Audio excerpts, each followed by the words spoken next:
So a couple things come to mind. One would be that anything the witness is referring to on the stand, counsel at any point has the right to inspect. And so if that's what you're asking for, Ms. Cross, then I think you have a right to do that if he decided to do that. The other is as I've seen it so far, I don't think these texts are coming in as substantive evidence, but more for impeachment, in which case extrinsic evidence would never be coming in to prove them up, and he either takes her answer or he doesn't. And that's how it works. So I don't see the foundation issue or the completeness issue really playing into it as it comes to impeachment. And Judge, they asked me for the relevant screenshots. I took them. He doesn't have an iPhone. I can't download the entire text message history. I told him they could go through my phone. Like, I'm hiding something. All right, Ms. Merchant. I think at this point, again, I don't see anything extravagant about the next question on his face. I think we need to deal with it as it goes, so you can proceed. I asked you where I could get an affidavit from about the affair, and you responded no, because you didn't think anybody would freely burn that bridge. Isn't that true? If you say so. I mean, I don't. You have your text if you need to refresh your memory.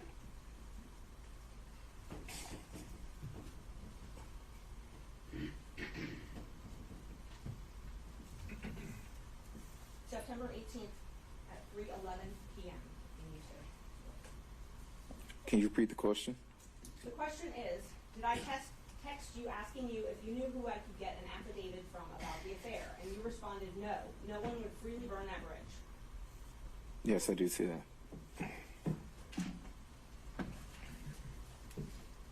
Then I asked you if Chris Campbell knew, correct?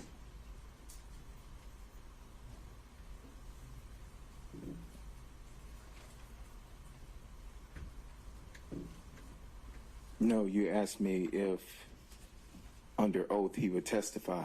Your Honor, again, I'm going to object to the source of the witness's information about that, whether that's first-hand information or not. And Mr. Campbell, of course, has a privilege too. Well, since Mr. Campbell hadn't even been brought in to this proceeding at all, I'm also wondering about just the relevance of asking questions about Mr. Campbell. It's been objected that I'm not asking about all the texts, and I'm selectively asking, so I'm trying to go through all of them. I would much rather just ask the very relevant ones. Well, I have an objection to her asking. I can't tell if the statements or the testimony provided is consistent or inconsistent without a complete set of this text exchange. And it's not clear in the text exchange what the source of Mr. Bradley's information that he's providing is. And so that is, I'm struggling, Sure. and I know everybody else And again, I think you're focusing more on the merits than the impeachment value, right? If the sole purpose this is coming in is under those grounds, then you being able to match them up word for word, I don't see that as being a necessary prerequisite.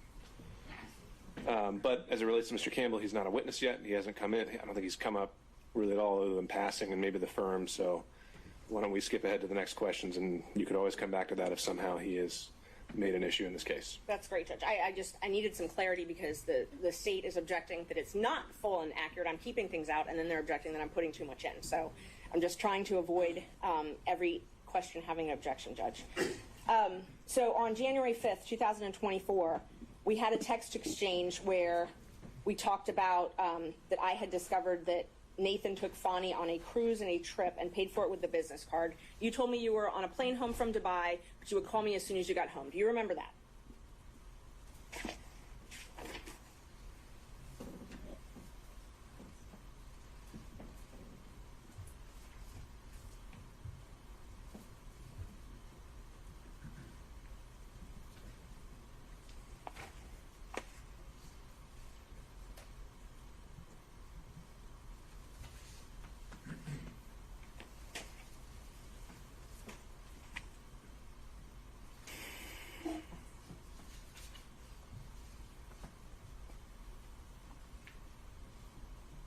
So what I have is a text message from you saying, "Oh my God, Nathan took Fani on a trip to Napa and paid for it with his firm."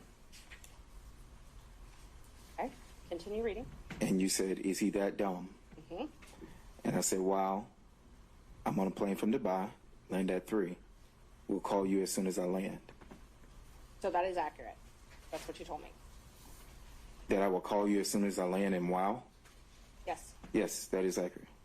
And then you told me that you weren't surprised because they took many trips to Florida, Texas, and California.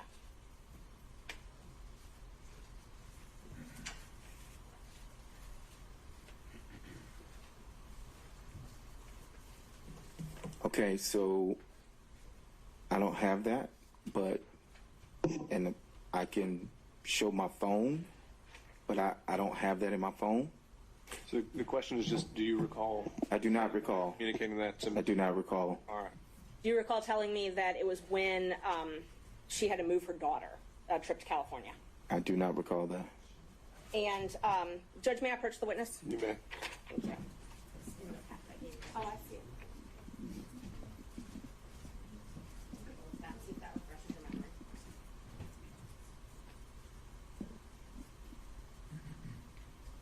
Yes, I see this. Okay. Does that look like, does it refresh your memory? It does not. I mean, I see what's on the text chain, but you said this happened January 5th? I can tell you exactly when it happened. Because there's no date and time stamp on that. Let's see.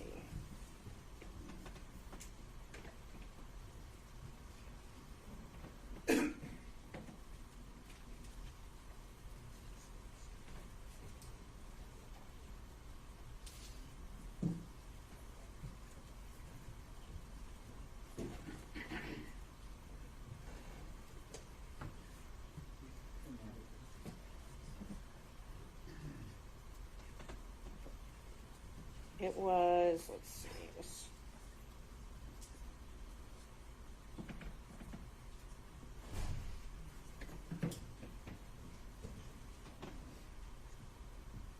I think it was January 5th, but just give me one Judge, second. I just want to, on behalf of Mr. Wayne, just to review the exemption again. We still don't To which question? To the current question, we still don't know the source of this information, whether it was privileged or how he obtained it. I'm wondering now if there's a timeliness issue on your objection, since he already, well, he said he doesn't recall. So Right, there's, he just gave the date. He didn't sure. start answering. Well, his question, or his answer was he doesn't recall, and his memory has not been refreshed. So I think it's time for the next question. May I approach the witness, Judge? Okay? Can I see what you're Oh, approaching yeah. the witness with? So is this the complete text chain? That is the complete text. While they're looking at that, can I just ask you, did you delete any text messages? I have several messages in the phone with you. I've never deleted. I mean, there are messages about family and my health and things like that. You asked me to be on some panel, Yes. and so I think it's complete. But Well, no, my question was, did you delete any no, text? I haven't deleted anything. No, Okay. I have not. And I offered them to look through my phone earlier if they are welcome to. We never provided it to you. I said you Physical had it. phone, you never provided it to us. It's the only phone I have, Judge. Yeah. I understand, and I don't want to keep popping up, but my concern, of course, is that these exchanges are just two lawyers gossiping about information. And I'm concerned about it coming into the record in this way. I understand impeachment is a thing, but if we could do it in a way that the substance of this gossip is not, that part is not impeaching, the contact is impeaching. So I don't think we've gotten to that point quite yet, Ms. Cross, but you can renew your objection if you think we have. So right now, the sole thing that Ms. Merchant is trying to do is hand him an object to refresh his recollection again. So we'll see where we get with that. And I don't have any way to download it. May I, one Mr. Sada. The court is a trier of fact. You're going to be able to determine whether something that has come in that you choose to is hearsay, whether it's admissible, whether it's relevant, whether it's impeachment.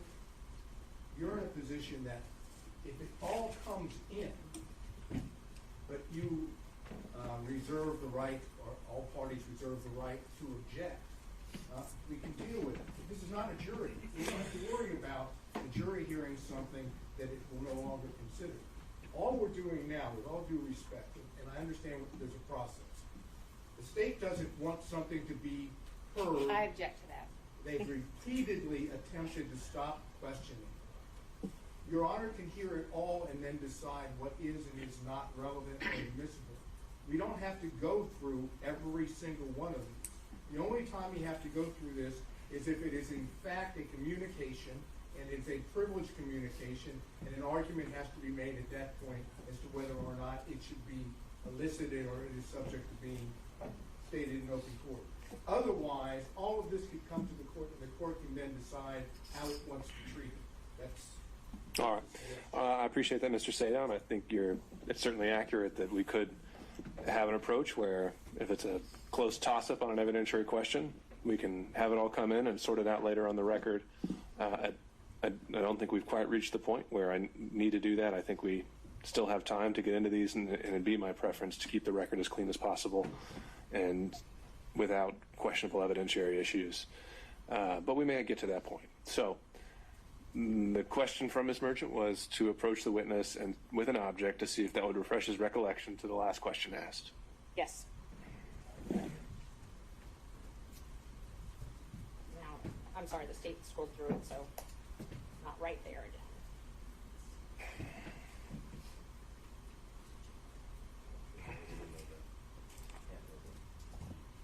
No, I mean like it was on the screen.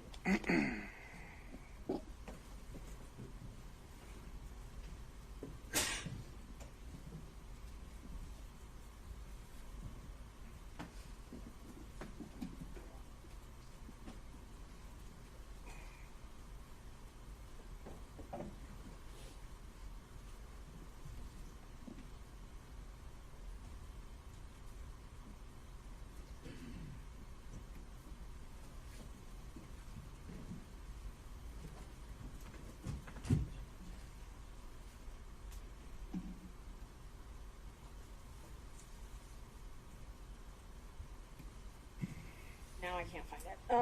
So I'm going to move on to the next question that I actually can find, and then I'll find that and come back to it. I sent you a statement and said, upon information and belief, Willis and Wade met while both were serving as a magistrate judge and began a romantic relationship at that time, and you corrected me and say, no, it was in municipal court. Is that correct? I think that's pretty accurate. And is that based on your personal knowledge? But what question, was it municipal court or when they first met, or? My question was, is this accurate? Upon information and belief, Willis and Wade met while both were serving as magistrate judges and began a romantic relationship at that time.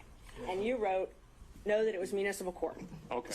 So I answered. Bradley, just a second. Mr. Chopra has risen. All right. Your Honor, I do have one purpose here, and that purpose has now been met. Any information that Mr. Bradley may possess would in fact have come from his representation of Mr. Wade. This falls within the purview of his divorce proceedings, which, as we testified earlier, commenced in December of 2018. There's no pierce or shield associated with it, and so we would say that under Rule 1.6 we should not be compelled to give any further information. Okay, and as we discussed about before the break, Mr. Chopra, if I ruled earlier this morning that this witness is going to be directed to respond to any question to the extent it falls outside of attorney-client privilege and only attorney-client privilege, meaning 1.6 is not going to bar his testimony in this case. What would be your response then? Then Mr. Bradley would have to consistently assess on his own, unless I'm jumping up and objecting for him, whether or not this came within his knowledge based on his representation. Now, I can say based on the phrasing of the question from Ms. Merchant, it would in fact come within information obtained from his partner client at the time associated with the activity in question. All right, Mr. Evans, same issue. I just want to reiterate that it's a compound question anyways, that so it needs to be separated out. But it's still based, we just reviewed the objection that it's still based on gossip, either gossip or privileged communication. He doesn't ever cite the source of where any of this information is coming from, so I just wanted to make that objection. Okay. Judge, as far as privilege, any privilege objection, it's been waived, particularly for this issue because Mr. Wade He did testify on this subject. testified on this subject. Well, he didn't testify as a communication with his attorney about any subject. He testified factually about what trips he took and events that occurred. He didn't testify, to my recollection, about any communication with his attorney. But he testified about the subject matter of the question that was just asked, which was when apparently they first met. Furthermore, Judge, my client wasn't privy to that testimony. We have been under subpoena and therefore under the rules, so we do not know what was or was not Sure. testified to. Everything he says would be a violation of that privilege unless we know specifically what all has been waived. Sure, unless I make a finding that there was an express waiver on behalf of the client. Yes. Per Right? question. Okay. Sure, got it. So All for right. this question particularly, Judge, we would ask that you find that there has been a waiver of the attorney-client privilege because Mr. Wade testified to something directly different than what this witness, we believe, has Okay. knowledge Ms. of. Cross? Yeah, so Mr. Wade testified as to when they met. That is not the entire substance of the text message that Ms. And began a romantic relationship. Yes. He did not testify that they Okay. were serving as magistrate judges when they began a romantic relationship. All And right. he testified differently. Okay, Ms. Merchant, I think you're going to need to establish whether this witness ever gained that knowledge independently or during the course of a attorney-client relationship. Did you have any, thinking back to the source of your knowledge, and let me just, before I do that, let me remind you of what is covered by attorney-client privilege. It's communications that relate to matters in which legal advice is sought, and communications that have been maintained in confidence, and no exceptions to the privilege. So it's communications that are in furtherance of legal advice. Your knowledge that their affair began, that their romantic relationship, began while they were both serving as municipal court judges. Is that from your personal information, your personal knowledge, or is that from? I'm going to overrule that objection, Mr. Chopra. He can answer that question. State that question again. Your knowledge, Is any knowledge, if any, knowledge, of Nathan Wade and Fani Willis's relationship, romantic relationship beginning while they were both serving as judges, is any knowledge that you have from your own personal knowledge or something that was told to you in furtherance of legal advice? I have no personal knowledge of when it actually happened. I was not there. I do not have any personal knowledge, so Okay. I would choose not to answer that question under 1.6.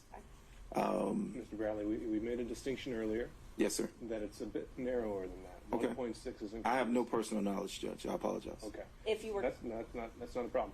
The issue is attorney-client privilege, and so whether what you learned, if anything, was during communications with a client. It was. Okay, Ms. Merchant. and was it that any knowledge that you had as to the truth of that statement, was it told to you in furtherance of legal advice? I'm going to object to that. If that statement is true. That's how I- And the witness has already testified he has no personal knowledge about that. So whether he represented at one point it was true or not true, he has no personal knowledge about that, so could not testify. Prior inconsistent statement, Judge. Do it all the time. That is what the state It's does not a regularly. statement. They bring in, if it's a prior inconsistent statement of another witness, Judge. Mr. Wade Which other testified. witness? I'm Okay. sorry. Okay, Mr. Wade testified. That their relationship did not start. But you can't impeach him with a prior inconsistent statement that's privileged, and so but we haven't gotten over the privilege hurdle. The You said- privilege hurdle we've gotten over with fraud on this instance. Well, that's the first time you used that word. So if you want to make the argument of why that applies, you can do that now. Yes, Judge, the crime fraud exception, it applies because of the crime fraud exception. Which crime and or fraud was committed here? So there's a couple different things, and I want to just address them both because he's raised 1.6 and also raised attorney-client privilege. For the crime fraud exception says the privilege doesn't apply if the existence of it, essentially if he has to keep something secret to allow a fraud upon the court to continue. So we've got that. We've also got No, it has to. The legal communications have to have done in furtherance of a crime or fraud. How has that been established? And what crime or fraud are we talking about? We're talking about perjury, lying to the court. In the affidavit filed last month. Yes. And so what have you done to link the communications that he made maybe, I don't know, years ago to the affidavit filed last month? The communications he made years ago, it's proof of the the affidavit being incorrect, being false. He's given a prior inconsistent but statement. the legal communication has to be in furtherance of a crime or fraud. Right. Right, but he also can't protect. So, and I think it's more under. But if he had no idea, an affidavit wasn't even going to need to be filed until a month ago. Right. And these communications and everything happened well before that. How is anything that they communicated in furtherance of that affidavit that they didn't even know would have to be filed one day? It's been waived. That part's been waived because he filed the affidavit. So you can't file something that's false and then your lawyer know that it's false and then say, oh, well, privilege, my lawyer can't correct that. When he waives the privilege. And he waived the privilege. He testified about this yesterday. Okay, Ms. Cross. I don't think that's even close to an accurate representation of what the law in this area is. And beyond the real kind of throwing out fraud and this and crimes, which what you have, Your Honor, is a conflict in the evidence at this point. I know which way the weight of the evidence appears to me that that's going to be for the court to judge. But conflict in the evidence, that is not a crime. That is not a fraud. That is not perjury. That is a conflict in the evidence for the court to decide. So I agree with you there that you would have to first establish a crime or fraud occurred by a preponderance. Got it. And anything else? Just that she can't, under the guise of impeachment of this witness, number one, establish that. Number two, the witness has already said he doesn't have any personal knowledge of that. And there is the kind of specificity that is required to lay the predicate for a crime fraud exception to the attorney-client privilege is nowhere close to being met here. Okay. Anyone else want to be heard? Mr. Sadao. Yes, Your Honor. This is what I said to the court earlier. This is not crime fraud. The scenario in the case I said, you want me to cite it for the record? Go for it. Okay. It's Owens Corning Fiberglass Corporation versus American Centennial Insurance Company et al. And it is 660 Northeast 2nd, 812, out of the state of Ohio, Lucas County, Court of Common Pleas of Ohio. And it references, let me make sure I get the right page here.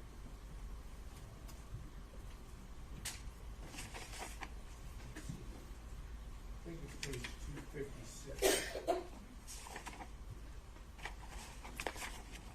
The point in the case, or the holding in the case, if be a party or a witness chooses to testify falsely, and our position is that Mr. Wade testified falsely when he claimed the relationship did not begin until 2022, that if there are attorney-client communications in which the same individual witness has told his attorney something contrary to that, inconsistent with that, here that the relationship, the personal romantic relationship between Mr. Wade and Ms. Willis began prior to November 1st of 2021, which would be the day that he was hired, that if that communication took place, that is the attorney communication, that the fraud upon the court is Mr. Wade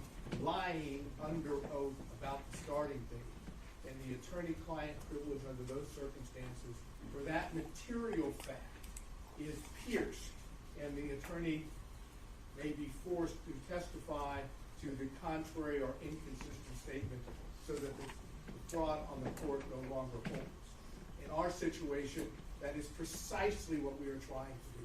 If this witness's testimony, again, and the court may have to hear some of this ex parte in camera to determine, but if this witness is able to testify that Mr. Wade told him, under whatever the circumstances may be, that the relationship with Fani Willis began before November 1st of 2021, then we know from what the witness has testified to Mr. Wade that he lied under oath to the court, and that's a fraud upon the court, and the attorney-client communication to that specific matter is pierced and needs to go into the record.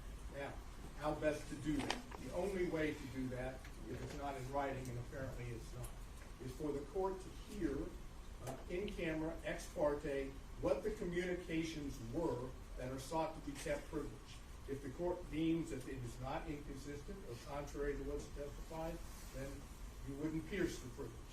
If, on the other hand, this witness honestly, that is, now we're talking about Mr. Bradley, actually testifies to what he has told in text messages to Ms. Merchant on behalf of Mr. Roney, that he absolutely knows that the relationship started before November 1st of 2021, then he's testifying that his client took the stand and lied under oath and therefore did a fraud upon the court. So my request is, in this regard, the court's going to have to hear from counsel, and from, that is, counsel from Mr. Bradley, and from Mr. Bradley to determine whether or not he actually said what he said to Ms. Merchant, and whether or not it was based on communications, whenever it took place, with Mr. Wood. All right, Mr. Sato, I understand.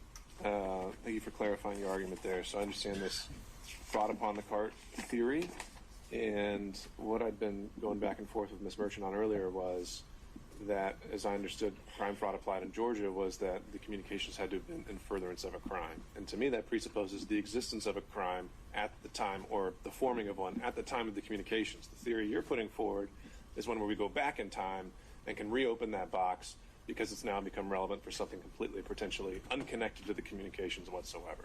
Is that fair? That falsity has occurred now by the very person who is attempting to use the communications as a shield to protect his lives. Okay.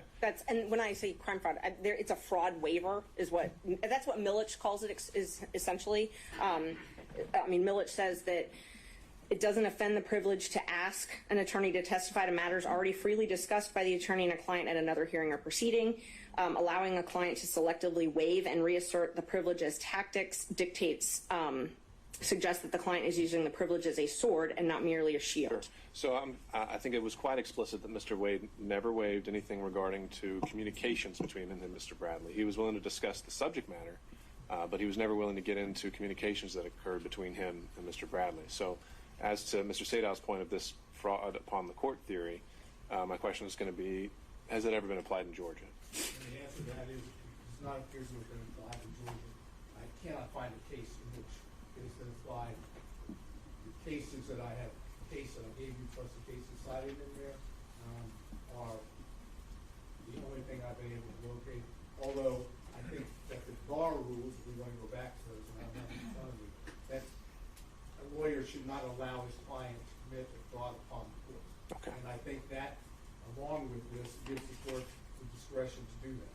And the only way to make the record, even if the court suggests that this is the law that the court should apply, but even if the court disagrees, there's no way for there to be a record about it unless Your Honor does it ex parte in camera to determine the nature of the privilege, which of course Your Honor knows from earlier days is how judges can do it with the Fifth Amendment privilege. They can do it with any privilege as long as it's ex parte in camera. So what I'm asking the court to do, because when I get up, I'm going to ask you directly.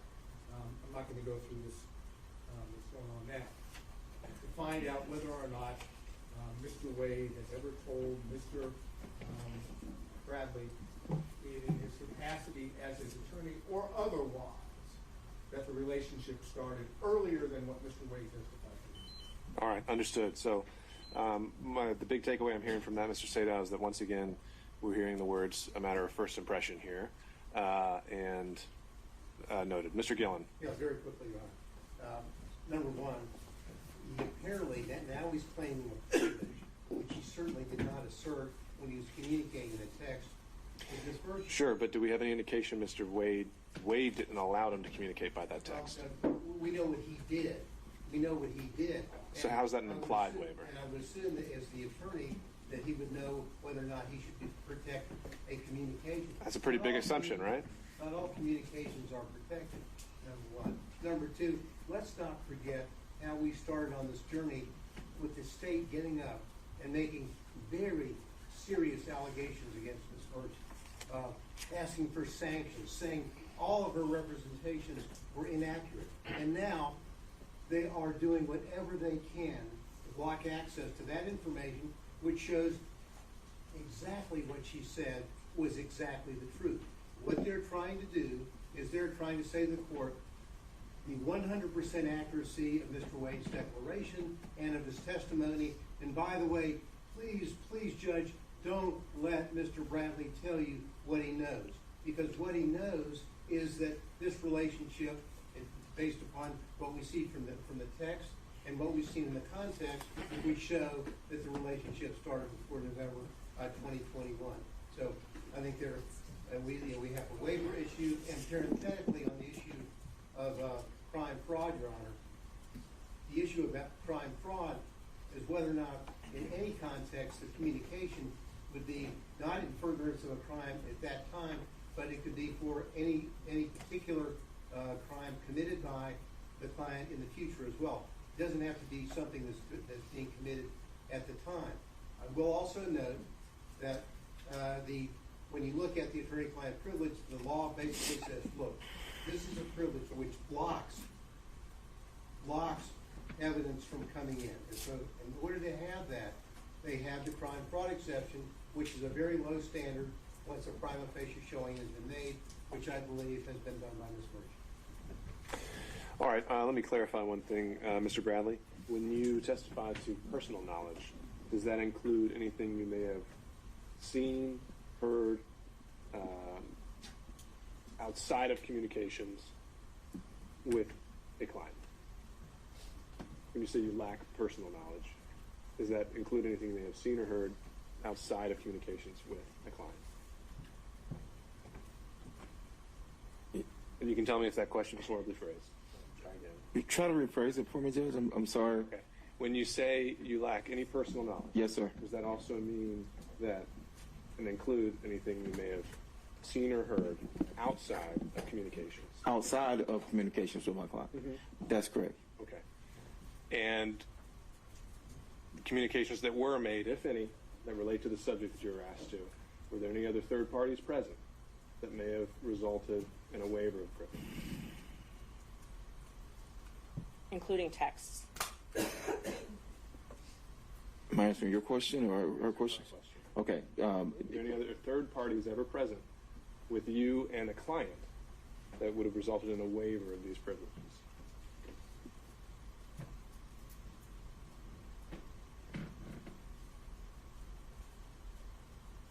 No, Judge. I can't recall anybody being present. I mean, we ran an office. We had people around our office, but no, I can't say that there were other people present. All right. And did you ever receive any kind of a waiver from your client at any point? I have not received a waiver. And anything that you learned regarding the subject matter at all, if anything, was it in the course of legal advice, of receiving or giving legal advice?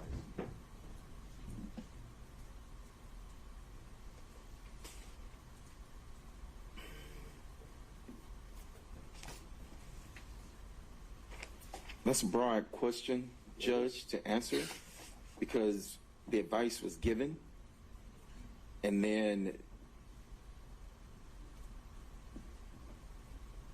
you have interaction. I mean, it wasn't, hey, this is for, to say specifically, this was for that, or, you know, I can't sit here and say that. So I don't know how to answer that question, Judge. Okay. All right. So I was given a case that may reflect the same proposition I was arguing from it's old case. It's Atlanta Coca-Cola Bottling Company versus Goss, G-O-S-S. 50 Georgia Appeals 637 appears to be a 1935 decision. I've not had the benefit of shepherdizing it. So I can say that certainly hasn't been limited or overruled. And looks like it's in reference to maybe head note number 2, at least the one I'm looking at on the computer. And language that is in the case, okay, is as to violations of law or commission of fraud, the protection extends only to communications after the act or transaction is finished. It does not cover communications respecting proposed infractions of the law in the commission of the crime or perpetration of the fraud. And then it cites some cases. And then it goes, the privileged communication may be a shield of defense as to crimes already committed, but it cannot be used as a sword or weapon of offense to enable persons to carry out contemplated crimes against society's frauds or perjuries. So our position, as I indicated before, is the witness, Mr. Wade, has committed perjury on a witness stand and called into question the statement. All right, understood, Mr. State. Mr. McDougall. Your Honor, this is adjacent Georgia law, perhaps not controlling it. I'll explain that in just a second. That's Rule of Professional Conduct 3.3A2. A lawyer shall not knowingly fail to disclose a material fact to a tribunal when disclosure is necessary to avoid assisting a criminal or fraudulent act by the client. A4, and the reason I would qualify that, since we're talking about candidate report, I need to do that. I believe this rule is regarding the conduct of advocates representing clients in court. It might not govern or control the situation where the lawyer has been put on the stand, but it's adjacent to the point Mr. Sayal made earlier. All right, fair point. Okay, Ms. Tripp, anything you want to address on that? Briefly, Judge, and clearly there's a lot of smarts in this room, but this whole thing is a deductive fallacy. It is suggested that the truth of the conclusion of the argument necessarily follows from the truth of the premises given, when in fact the conclusion does not necessarily follow the premises. Called him a perjurist. He has officially succeeded in saying the thing itself is true, therefore we must ask these other questions. And Judge, it's a fallacy. It does not exist as such, and the privilege should still apply. All right. Thank you all. So I think here is what we need to do, as I understand the law. As I find it, the crime fraud exception only applies when by preponderance we found that communications made in the existence of a relationship were in furtherance of a crime, or the client at the time knew or reasonably should have known that a crime, that the attorney was being used to further a crime. I don't think that's been established here. Maybe something happened afterwards, and that's something that can be argued during closings, essentially. So I don't think the crime fraud exception covers this. The objection is preserved for the record. Mr. Bradley has indicated also that anything he learned about this subject occurred during those communications. There's some uncertainty on that point, and so in order to preserve the record, at the conclusion of the hearing, I think I can go in camera with Mr. Chopra and Mr. Bradley, and we can put in a sealed filing exactly what the extent of those communications were, if any were relevant. Or excuse me, not relevant, but just what they were, and those would remain sealed until some time if we're ever directed otherwise. However, at this point, the question, getting back to the question asked by Ms. Merchant, as asked, would be sustained on the issue of privilege, the premise. He may have told you something, but it does not appear that there's any evidence that the client ever waived and allowed that information to be conveyed to you. Next question.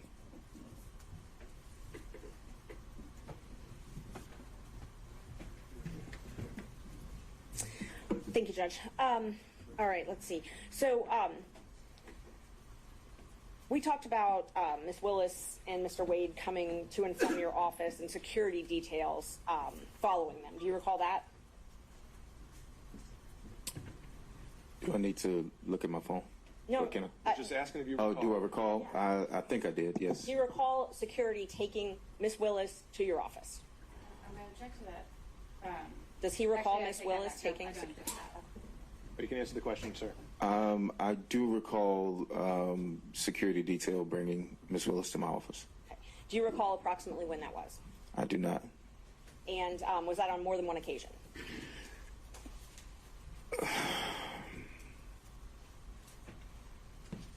I remember 2 occasions. Okay. Yes. Can you tell me about those? I can't remember when they were. Were they before she became DA? So I don't know if she had security detail before she became DA. So, I mean, if she was sworn in, or I don't remember the dates, but I do remember.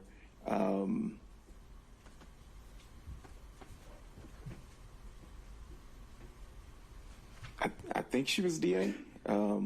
Maybe during her transition team period? Was that? No, it wasn't. Trying to remember.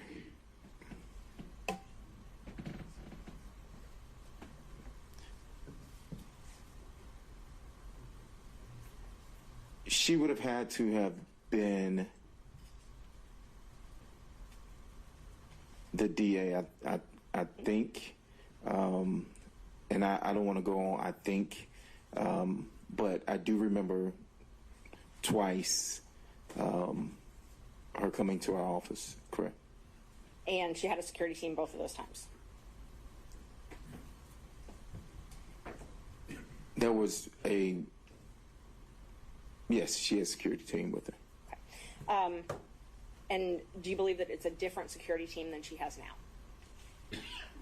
I don't know her security team now. Well, let me ask you- However, I'm sorry. I don't know her security team now. I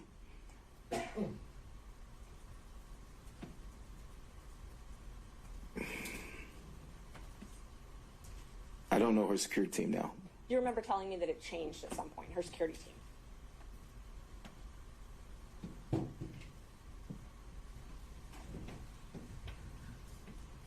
Yes, I think I recall saying that, yes. And that the most likely people that could testify or had seen things about them having a romantic relationship early on would be the original security team. I don't recall saying that, no, but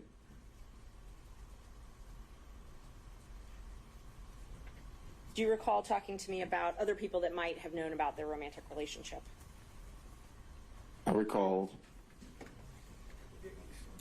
Yeah, objection based on we don't know the source. I mean, this is either based on privileged information or it's hearsay. Neither one. It's neither. I asked if you recall. You need to clarify it. If you're actually going to if you think that this draws on information from outside the relationship that he's already testified to, then you need to lay that foundation. Sustained. Are you aware of other people that you believe would have known about when their relationship began? I object to the relevance of that. Again, the witness has testified he has no firsthand information of it. Anything he knows about the topic came from representation. Who he thinks might have been able to say something else is speculation, not relevant to anything, and a backdoor to get in the gossip and innuendo that has been pretty much this entire. All right. Okay, Ms. Merchant, I think we're getting to the point where, the reason I thought this line of questioning was appropriate was to rebut certain inferences about why we were here in the first place. Right. But to go into it at the granular level, I'm not as wild about. So if maybe you can ask more overarching questions, and if you have anything else you think that's relevant, then you can get to those as well. Isn't it true that I gave you a copy of the motion to disqualify in this case? I emailed it to you, and you read it, reviewed it, and emailed me back that everything in it was accurate, to your knowledge. You emailed me, and Objection. Okay. All right. So there are things contained within that, Ms. Merchant, which he has now said fell within the privilege, and that he did not have the ability to waive. Okay. So I think that's where we have to leave it there. And I believe I still have to ask the questions, and then if he wants to assert the privilege. Well, I think he's pretty much already established the privilege, and the objection has been made, and I think it's a valid one at this point based on the record. So the answer was he did acknowledge that you sent him the motion, and I think we leave it at that. Let's see.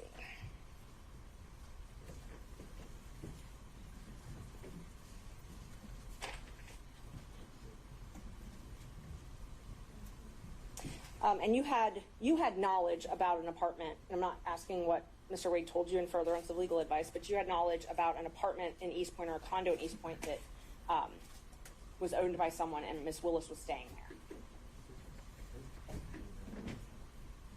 Judge, privilege. I think in the way the question's phrased, she qualified that. So I did not have knowledge. You did not have knowledge. I did not have personal knowledge at all. No, So no knowledge outside of what is privileged. that's correct. Did you have texts between yourself, Ms. Willis, and Mr. Wade? Do I? Have you ever? I have. Maybe once or twice, but Did Mr. Wade ever ask to use your credit card to pay for trips? Objection On on privilege, I mean, just doing the same thing. just asking you to use your credit card, how's that in the nature of furthering a divorce proceeding? Who we talking? I had a business card, and we would use my business card. The firm would use my business card. For travel?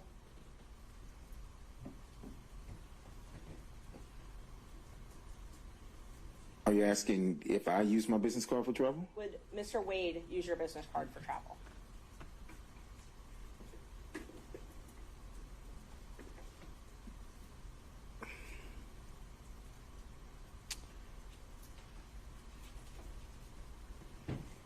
I recall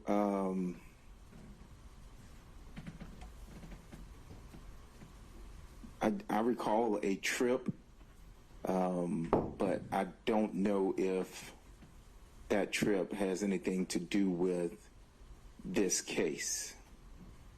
So I do recall him using my card once. When was that? I don't even know when that was, and that's the honest truth. I recall him using my card once, but I cannot remember what that was for. I do remember it was a trip, but I cannot accurately state, where it was and who it was with or anything like that. And he paid you back for that trip in cash? I can't remember how he paid. I think it was. I mean, I'm not certain if it was cash or a check. We routinely would use my card for filings, for paper, for whatever stuff with the office. Oh, I'm sorry. We're done. Sorry. And so he would, whether he paid me back in cash or whether he wrote a check, it was paid back to the business card. But this was the only time he had used it for travel.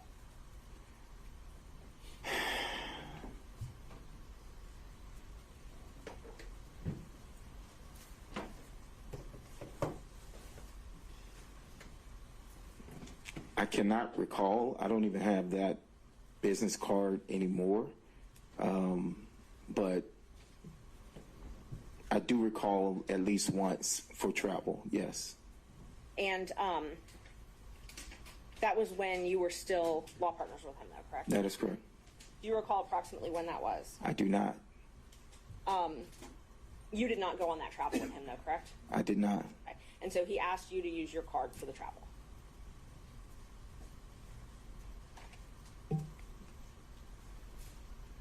Yes, I'm assuming. We would use the card for firm stuff, and so it was a business card. Your business card, though. It was my business card, yes. Right. The law office of Terrence A. Bradley, correct. Okay. So it showed up on your accounts. That is correct. Okay. Wouldn't show up on his accounts, though, correct? That would be accurate, yes. Do you know if this was before he became special DA in this case, special prosecutor? I cannot recall. Did you see he and Ms. Willis together? You said you were in and out of the office, in and out of the DA's office. You saw them together, correct? In and out of my office or the DA's office? The DA's office. Correct. You saw them together in and out of the DA's office? Did I see them in and out? Yes. Well, if you preface it like that, no. I saw him in and out of the office when I would be there doing my filter work for the taint team. Okay. He would come by. I rarely saw Miss Willis and Mr. Wade together in the DA's office. So, you brought up the taint team. Let's talk about that for a minute. Tell me about, you did work you had a contract as a taint lawyer, correct? That is correct. Okay. And that was in the anti-corruption unit? Yes, I think so. Yes, correct. And how did you get that contract? What do you mean, how did I get it? How did you get the contract? It was, Did you apply online? oh no, it was proposed, By who? we were, it was proposed by, I guess it came from the district attorney. I mean, I didn't speak directly with her. Okay. It was with Mr. Wade, and he asked if we would be interested in having a contract with the Fulton County. Okay. He and I asked said you I and would. Mr. Campbell?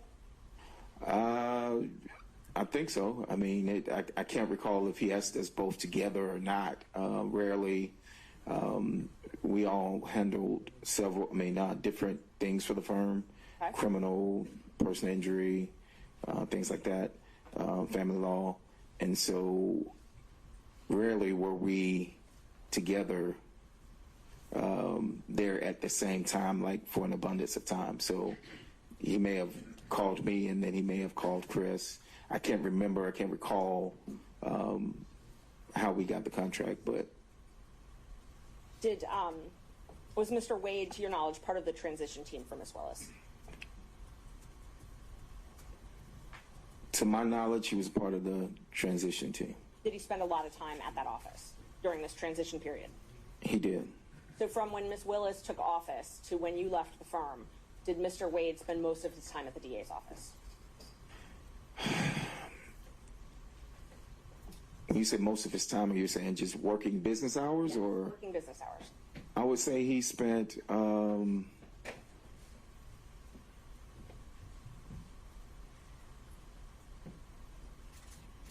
I would probably say he spent majority of time. If you say over 51%, I would say yes, he spent over 51% of his time. Okay. And that was the entire time from when she took office to when you left the firm?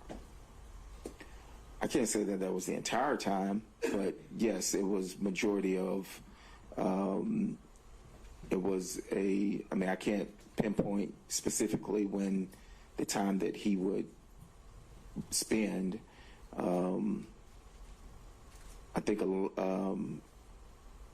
if my memory serves correctly, getting to the majority of the time, it would have been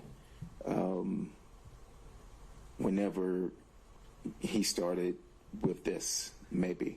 As a special prosecutor? When you say majority of the time. Right. Okay, so let's talk about the time before he became special prosecutor. Did he spend a lot of time at the DA's office then? He spent time. It depends on what you say is a lot. He spent time at the DA's office, correct. And so, just so we're clear, you were hired first on January 25th. Both you and Mr. Campbell were law partners, and you were both hired by the DA January 25th, 2021. Is that correct? Repeat the question, I'm sorry. You and Mr. Campbell Yes. both were hired on a contract basis by DA Willis January 25th, 2021, correct? Which contract are you talking about? The first one, the taint contract. Not the first appearance contract, the taint Okay. contract. Well, you said the first one, and the tank contract wasn't the first contract, and so, Okay, so what was the first contract? to my knowledge, the first contract was the first appearance. Okay, so let me just mark these. Let's see what number are we on. 23, 24, 25. For his contract.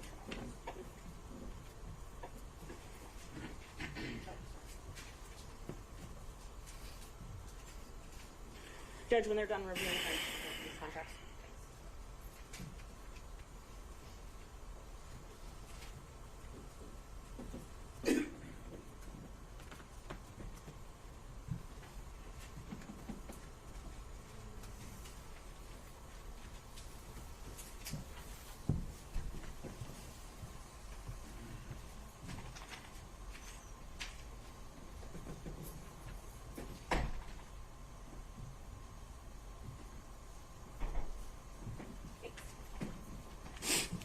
Mr. Bradley, showing you what's the marks, defense exhibit 23, 24, and 25. If you could just look at those.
Okay, I see. So on, now that you've reviewed those, is it true that on January 25th, 2021, you got your first contract as a taint lawyer?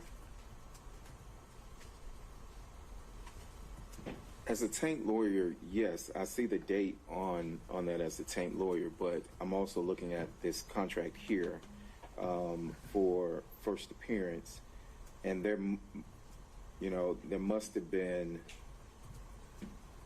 I don't have it before me, but there must have been a contract before this. Okay, so you think there's a fourth contract?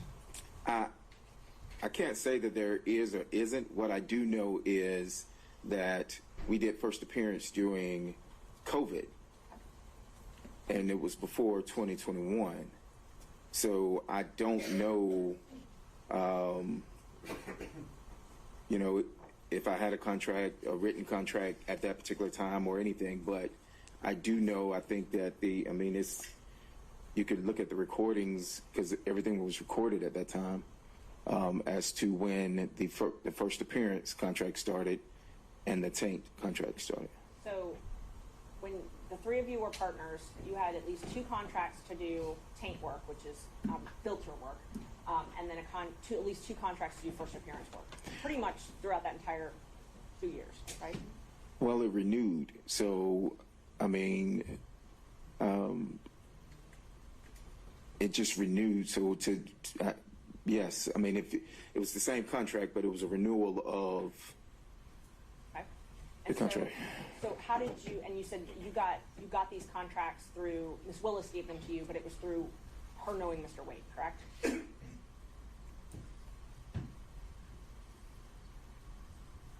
Yes. I didn't have a meeting with Ms. Willis or anything. It was brought to the attention that a contract was going to be needed or awarded, and if I was interested, because this was off of mine, and I said yes, and so Mr. Wade brought that to your attention? He asked if I was interested in doing the contract, correct, and then after that is when Ms. Willis, would come in, or I think we actually came down here or something, and signed the contract. Okay. And so that is how you were paid from Fulton County, these contracts? From Fulton County government? Yes, ma'am. And you shared, your partnership, you shared 1/3 of all your profits with Mr. Wade? At that time, yes. And so his contracts, he got a contract that same year, 2021, and he shared 1/3 of all his profits with you, correct? Yes, that should be fairly accurate. Okay. So during 2021, 2022, you all had 2 filter taint contracts. You had 2 first appearance contracts, and you had Mr. Wade's special counsel contracts, correct? My firm had what I have here, Okay. correct? But Mr. Campbell and Mr. Wade were part of your firm, correct? So we didn't, I don't think at this time we had established WBC. Okay. At this time, I think it was, I had mine, Chris had his, Nathan had his, and we operated in the same building. But if you ask me, did we fee share or, without everything that came in, yes, that is correct. So you weren't actually partnering, you just fee shared. At this time, well, yes, at this time, we were not. If we were at this time, I had Law Officer Terrence Bradley, Chris Campbell, PC, and whatever Nathan's was, if I'm not mistaken. I'm just. And all these the taint contracts and the Nathan's special counsel contracts, all of those were under the anti-corruption unit, correct? You can look First appearance was not under that. The taint contract, if I recall, was under the. I don't think they called it. What are you calling it? You can take a look at your contract if you need. Okay. And I'm not asking about the first appearance. I'm asking about the taint contracts and then Mr. Wade's contract, which has already been admitted in evidence. If you need to look at that.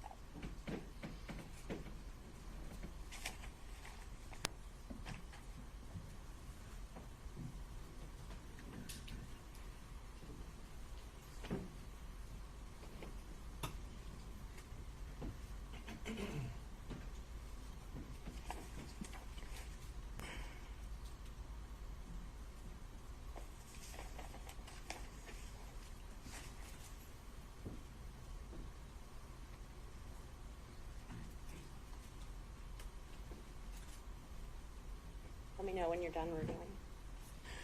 Well, I see on the first page where it says taint attorney, and I'm trying to go through and I see where it continues says taint attorney, but it always says Fulton County District Attorney's Office. Your question was specific as to the anti-corruption unit, and I'm looking for the verbiage of anti-corruption unit, so I apologize. Oh, no, take your time.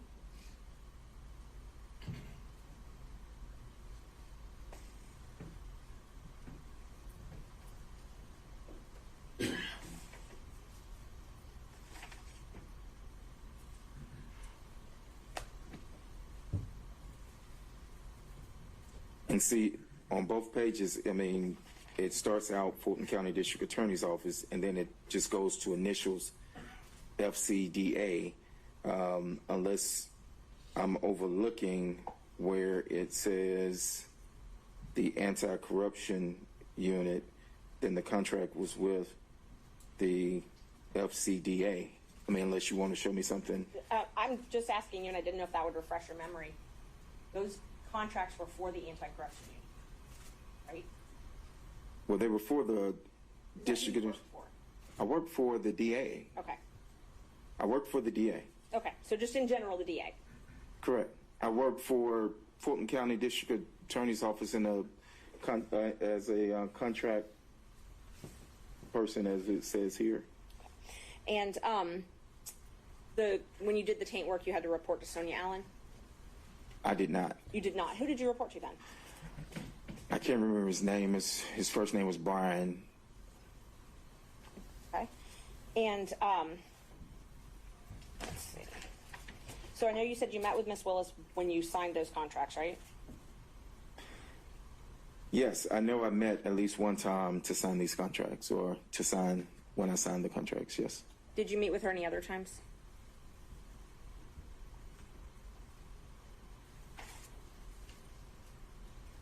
I did not personally meet with Ms. Willis any other time. When you say meet with, what do you mean meet with? Talk with her, meet with her. I mean, I would see Ms. Willis in passing if I'm walking through the office and something like that. But no, I didn't have any meetings with Ms. Willis. Okay, so the only times you met with her were when you signed those contracts. Clarify meet with. I mean, not. Sat down and had a conversation with her. I signed these contracts, so when I signed these, I met with her, to say that I sat down and spoke with Ms. Willis, are you saying in life, and you saying during this time? What are you asking me? I mean, if it's voluminous, I can narrow down the times, but I wasn't in. Mr. Merchant, I hadn't really heard a point in a while. Can we get along to something, Yes, or we're going to have to yes. wrap it up? So I had one more question about your text. Have you ever been in any group text with anybody other than, with me, and somebody other than Mr. Chopra and Mr. Merchant? You got to narrow that down. I'm sure you sent many I texts. can look at my and questions phone. No, like with that. him, if there had been any other texts. And I think that the state had some thing in him rebuttal being- they mentioned, so I was just trying to clean that up before it got there. Can you try the question one more time for Yeah. me? Isn't it true that the only texts that you and I have ever had have been between me and you and Mr. Chopra, or me, you, and John Merchant, correct? Can I look at my phone? Sure.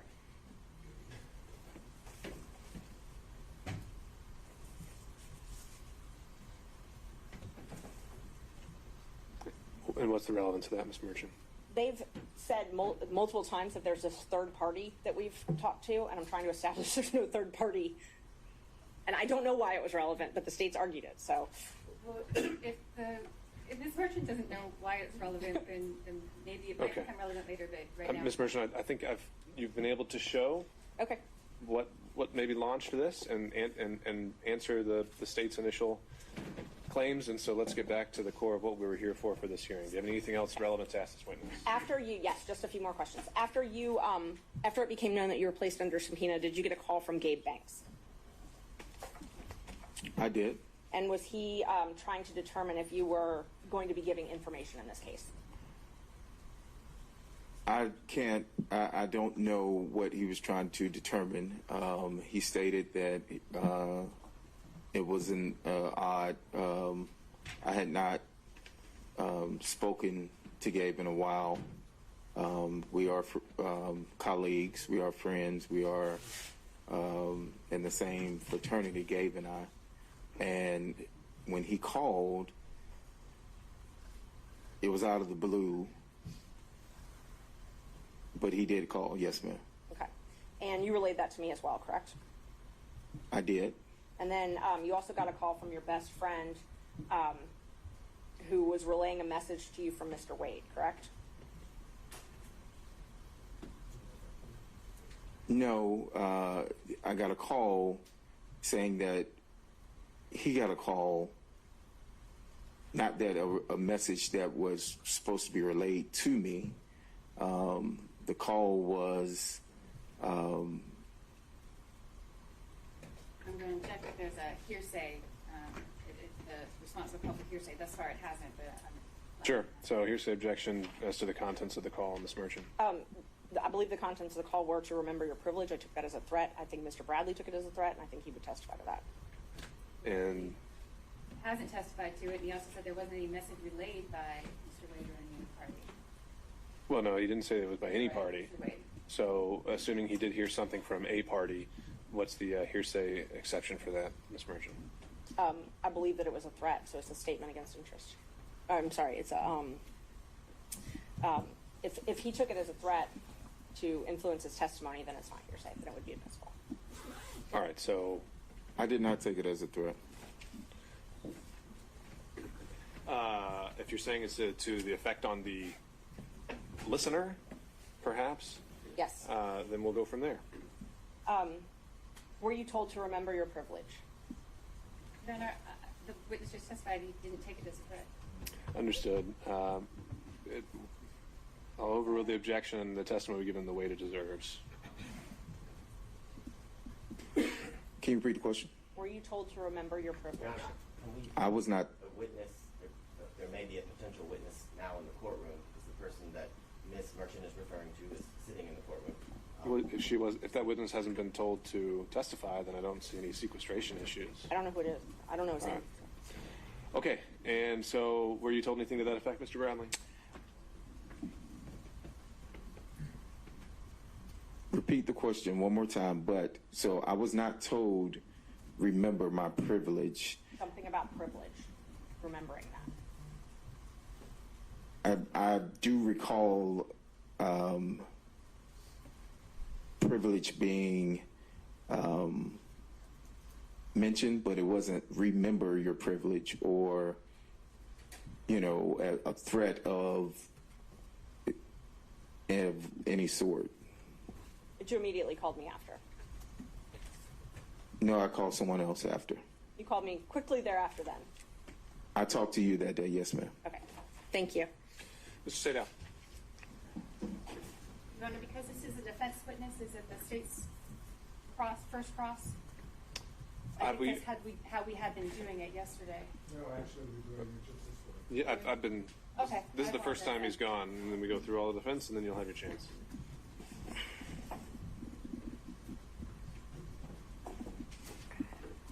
Some foundation questions to begin with, please. Your testimony as you began representing Mr. Wade as his attorney on what date or what approximate date? I didn't have an approximate date. And give me an approximate date when you began acting as Mr. Wade's attorney.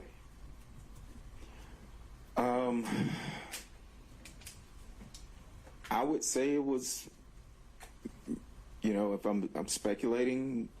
I really don't want you to speculate. I mean, you're the one that was the attorney, and Mr. Wade was the client. Correct. So give us the ballpark figure of when it was that you began acting as his attorney. Maybe 2017, 2018, I think, maybe. And the purpose for which you were retained? His divorce. So, according to you, from that time period, your communications with Mr. Wade with regard to the divorce or any matters related to the divorce, it's your position are confidential, are privileged, correct? Yes. Yes. Okay, good. Now, did you ever meet with Ms. Willis and Mr. Wade prior to, and everything I'm asking you is prior to November of 2021, okay? Okay. Keep that in mind. That's. Why are you yelling? I don't think he's yelling, Mr. Bradley. He's just speaking up. All right, Mr. Sadell, let's go. Okay, thank you. Prior to Mr. Wade getting his contract with Fulton County, which was November 1st of 2021, okay? Just please keep that in mind. November 1st of 2021. Right. Did you ever socialize with Mr. Wade and Ms. Willis prior to November 1st of 2021?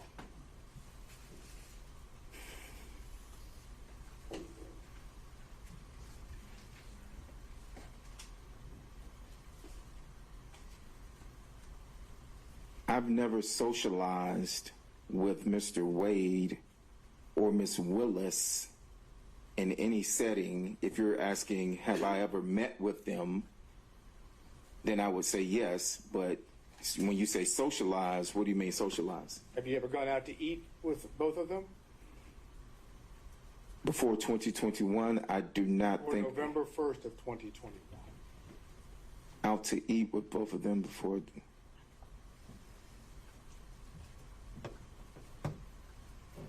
When was she sworn in? I'm sorry. When was she sworn in? There was a dinner. There was a dinner before. When she was sworn in, that I attended.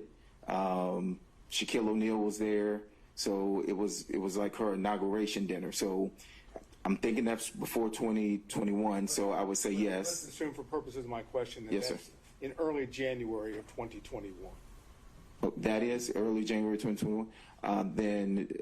So yes, it will be before November. So if it was January, yes, that dinner would have been in, I'm assuming, January.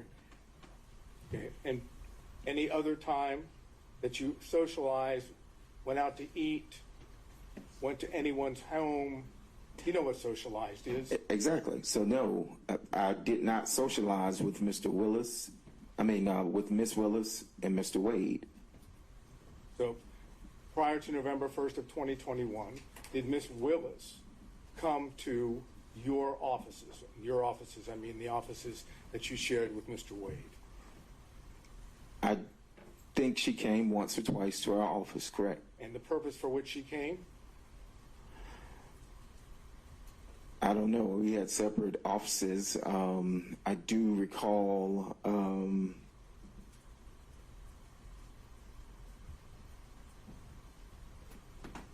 I do recall some type of meeting happening at our office, and I don't know what that was about. I wasn't a part of those meetings. There was a meeting. There were other people there.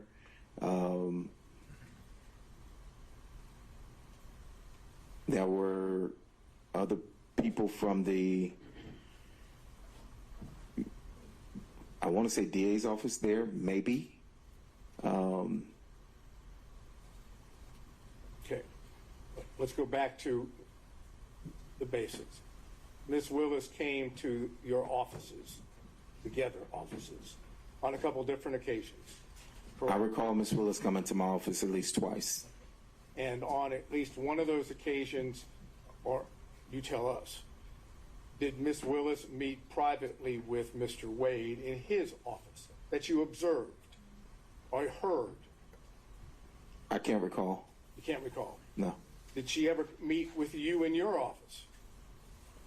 Ms. Willis now. Privately in my office? No. I've never met privately in any office with her outside of signing this contract. Did Mr. Wade, prior to November 1st of 2021, ever talk to you about socializing with Ms. Willis? I can't recall. You can't recall? You're asking me if he ever mentioned to me that he socialized with Ms. Willis, correct? And I'm saying I cannot recall if he socialized with Ms. Willis, if he ever mentioned to me that he socialized. Did he ever mention to you that he ate or went out to dinner with Ms. Willis? Again, time period before November 1st of 2021.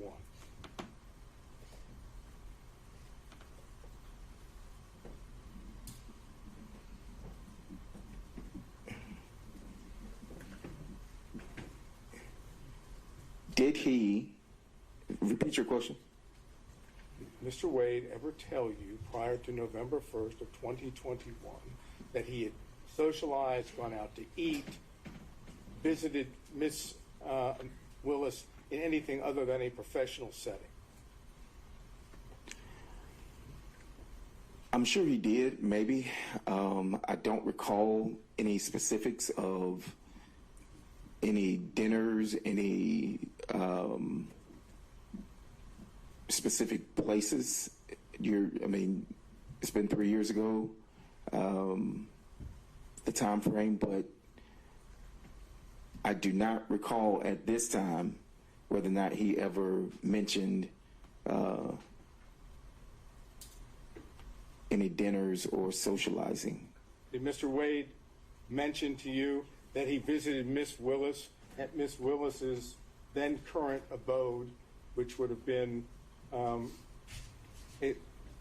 place, not her original house, but a place she was staying in the period of 2021 before November 1 of 2021? And his question is, did Mr. Wade ever tell you that he visited Ms. Willis at her house? I don't think I can answer that. Yeah, privilege based on communication with my client. All right. Mr. State, if you want to try and rephrase the question, you can, but otherwise that would be sustained. On both grounds or just on the privilege ground? Just, I didn't hear a second ground. It was a hearsay ground. Oh, that would be on privilege alone. Did you talk to Mr. Wade at all about his relationship with Ms. Willis prior to November 1st of 2021? I think he's just laying a record, Mr. Wade. It's okay. And so on those same grounds, Mr. State Allen, all subsequent grounds, apparently the relationship with Ms. Willis in any way is covered by privilege according to this witness. Well, I think the key words, respectfully, Your Honor, are according to this witness. So I'm trying to drill down to see if there are communications that are not within the privilege. Sure. I can. So then we need to acknowledge the privilege in the form of your question, right? You're asking me to ask it as in a way saying, are there any non-privileged? Essentially. Okay. Did you ever communicate with Mr. Wade prior to November 1st of 2021 about Ms. Willis that was not privileged?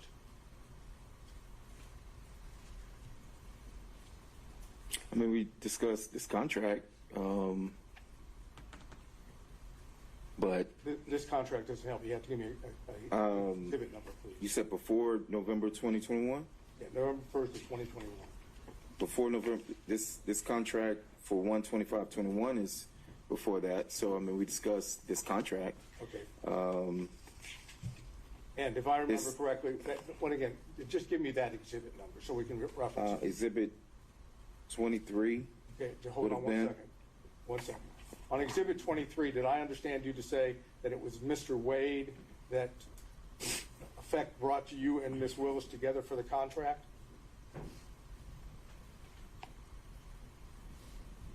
That would be accurate, yes. Okay. And what did you understand was the relationship at that point between Ms. Willis and Mr. Wade, for Mr. Wade to be able to bring you to Ms. Willis for the contract?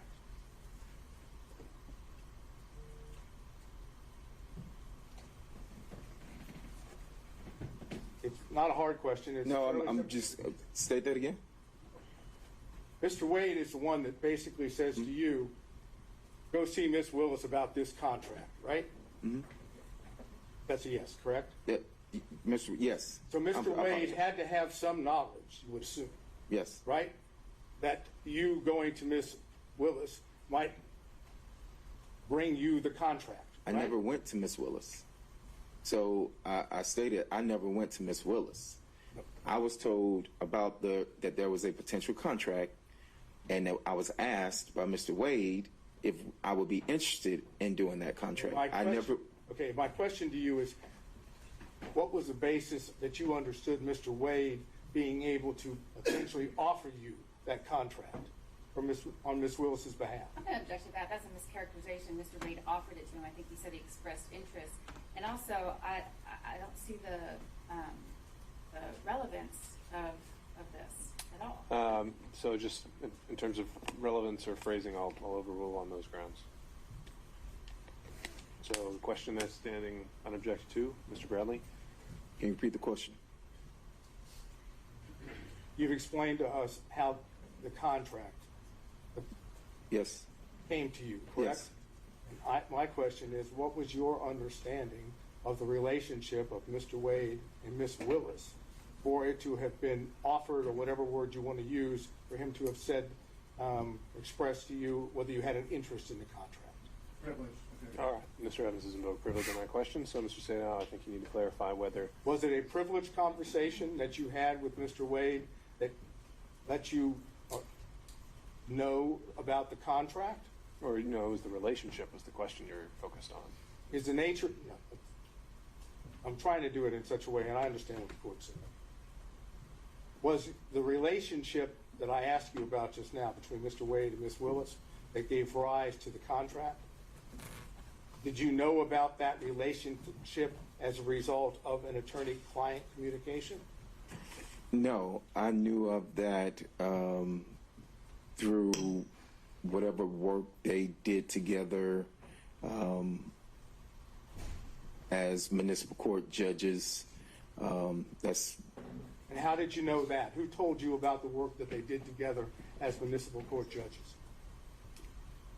Mr. Wade told me that they did work at some conference.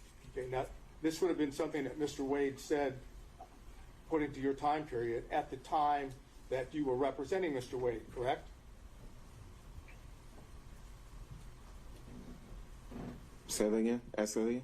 Mr. Wade would have told you what you just told the court after you had established an attorney-client relationship with Mr. Wade, correct?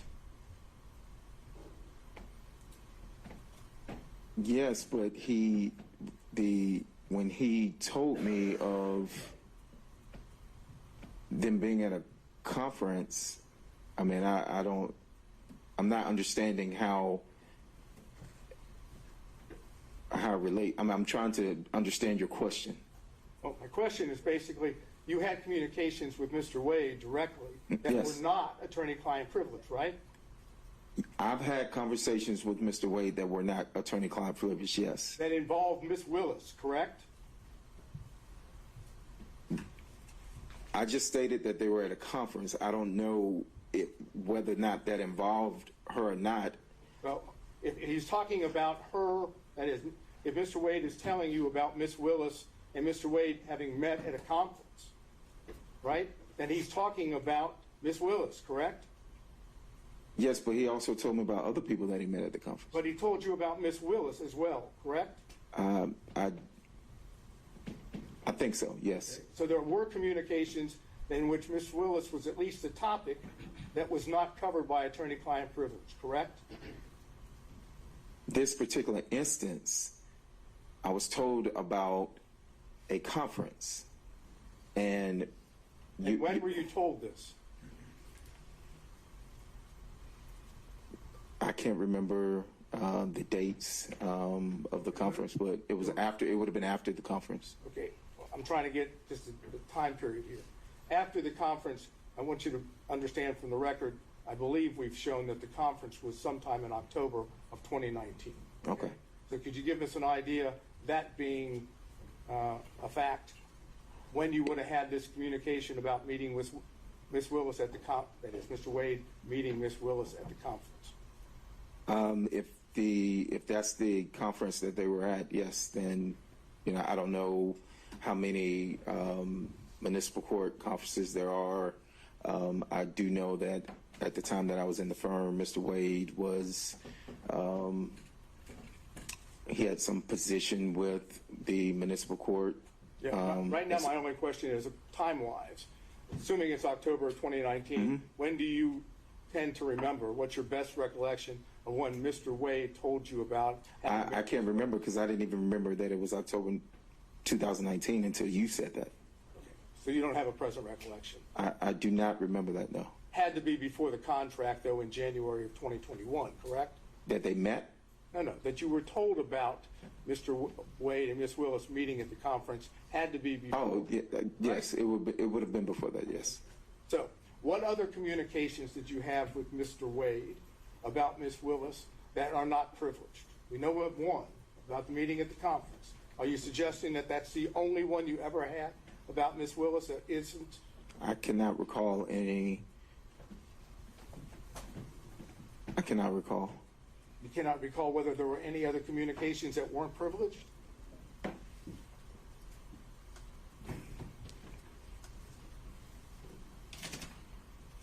No. I'll be specific, and I understand there's probably going to be objections, but I want the record to reflect. Did you have a conversation with Mr. Wade prior to November 1st of 2021 about Mr. Wade dating Miss Willis? Mr. Wade has risen. An objection is sustained for the record. Excuse me, Mr. Evans. Say that again? You don't have to answer the question, Mr. Bradley. Next question, Mr. State. Well, I understand it's been objected to, and the court has sustained the objection. Can you tell us the circumstances in which, that is, under which Mr. Wade may have told you about dating? What I want to do is try to figure out if we can.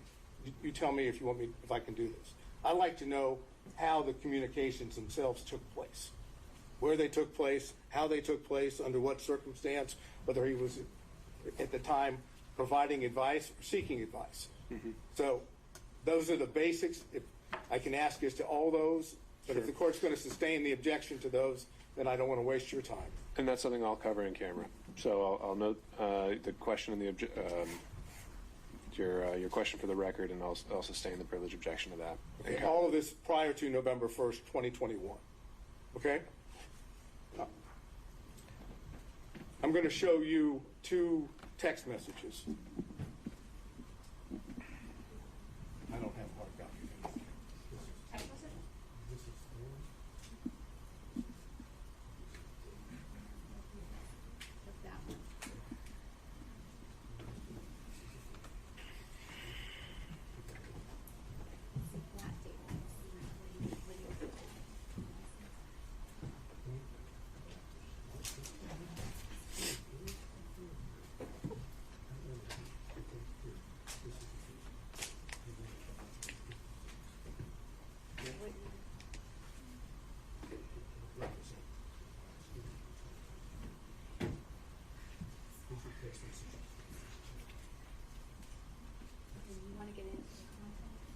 I'm going to set up a question.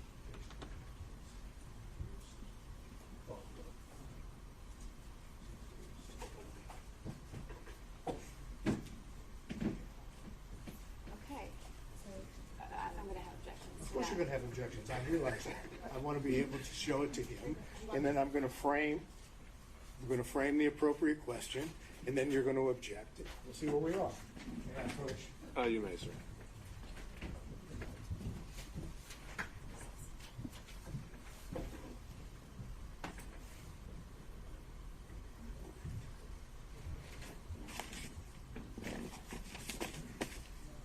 Look at this text message.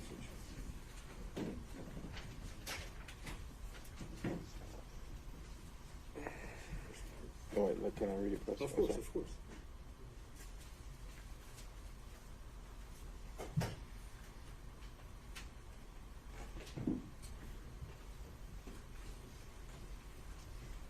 Okay.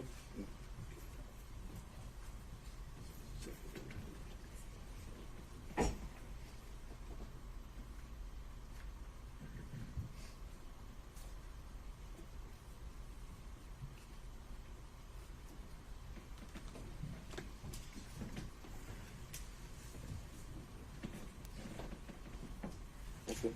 Okay. Kind of hard to object. That's the question. I know it's coming. Okay. Then you must be a soothsayer. Mr. Bradley, I showed you 2 text messages, correct? Both of those text messages occurred on January the 5th of 2024 at approximately 11:56 a.m. Am I correct? I think so, yes. Okay. And the text messages would have been between you and Miss Merchant, correct? I didn't see it. Yes, it should be. Okay. And I've shown the same 2 to prosecution, so we're talking about the same 2. In the text message to Miss Merchant, you indicated knowledge of some activity on the part of Mr. Wade, correct? I'm going to I haven't asked him anything about what the... flag for the court that this is a topic and a specific exchange that Ms. Merchant went into, and there were objections that were sustained. All right, understood. Yes. And it's your testimony that the information that you imparted to Miss Merchant in these 2 text messages is based entirely on confidential communications between you and Mr. Wade, correct? Objection. He's referencing specific knowledge. The specific knowledge comes from Mr. Wade, which is we've already established. Well, no, the question, he didn't get into anything. He just said, are these 2 text messages about privileged communications? We haven't actually, I don't see an issue there. Yes. And is it your testimony that the knowledge that you have, which you imparted in these 2 text messages, came from Mr. Wade and Mr. Wade alone? Yes. Is that correct? Yes. Can you tell us when it was that Mr. Wade imparted this information to you? Objection. All right, and I think that, That's what you're going to do. sure, so I'll sustain that on privilege. And I'm going to introduce for the record, when we finish these 2 text messages, so that Your Honor has those back there, so that you can. Sure, what would they be marked as? What do you have? I have a whole set. Okay. We're up to 3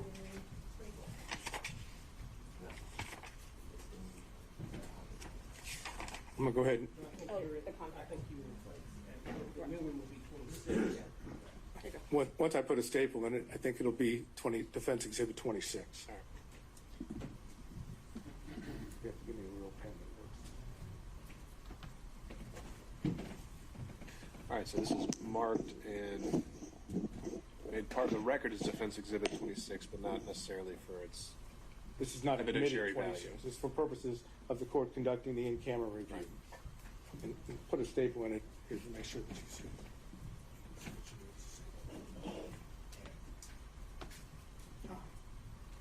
No charge? Nope, it's free. all right, Ms. Seda, what else?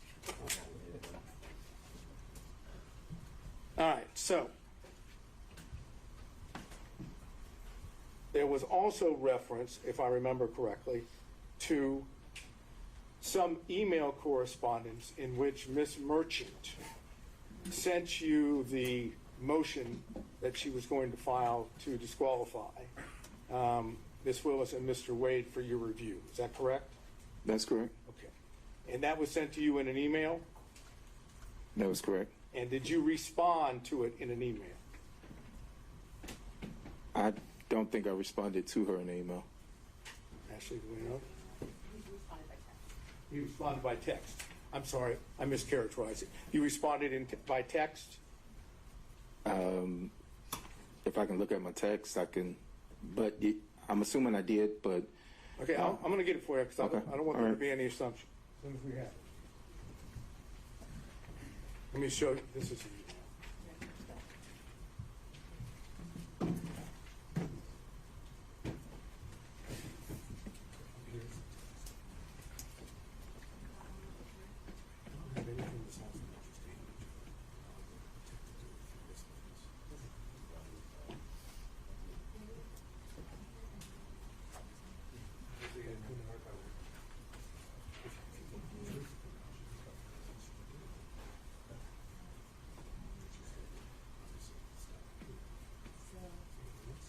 Is that what you're? I'm going to show you if I might approach. I made reference to an email that Ms. Merchant would have sent you about the motion she was going to file.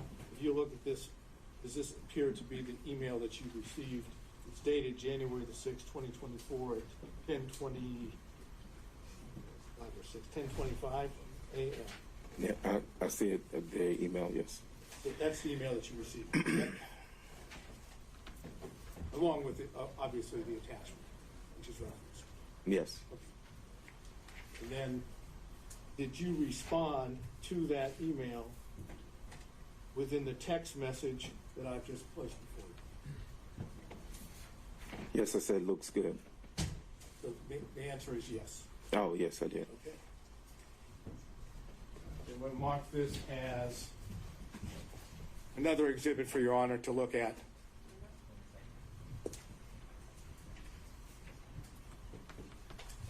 Since you love my tone, can I have a seat?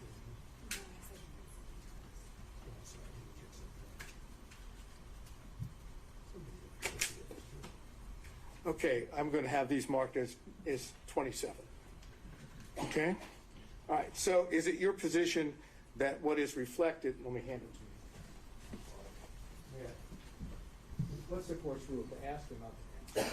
We'll take it case by case. I think he's doing all right, so we need to ask for this witness.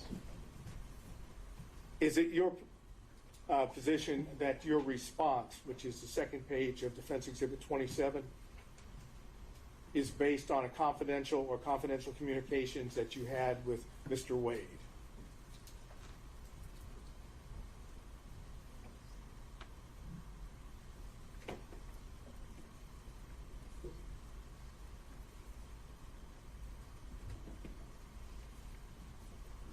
Do you want me to read the response? No, I'm only asking you whether or not the response, you actually already said what it said. I don't want you to read it again. Is that response, based on confidential communications that you had with Mr. Wade? Objection, this is privileged and cumulative. All right, so now we're talking about the email, essentially referencing the motion as a whole. He hasn't been asked to actually confirm or deny any specifics, just to say whether his response is privileged. So I think we're just laying the foundation, just like we did with the text message. So you can answer that question, sir. Was my response privileged? No. Was your response to the email of Ms. Merchant, which is on page 1, is your response, which is on page 2, is that based on knowledge that you received from Mr. Wade pursuant to confidential communications? Yes.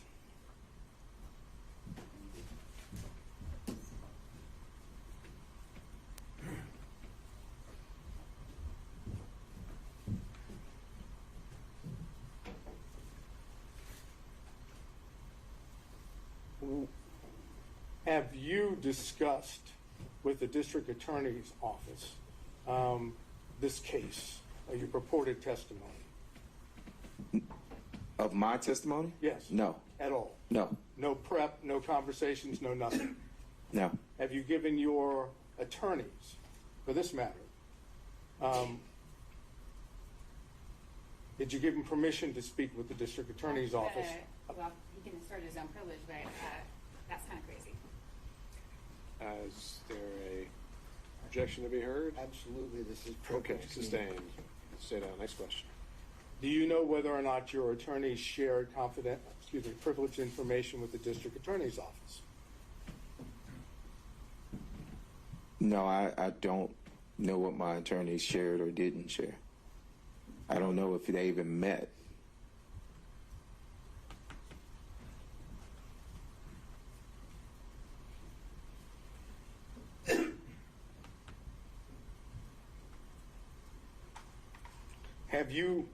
Last question. Have you spoken to Mr. Wade prior to today? No, actually, withdraw that. You're no longer in the same partnership or fee-sharing arrangement with Mr. Wade, correct? That's correct. When did you leave that fee-sharing partnership, pseudo-partnership arrangement?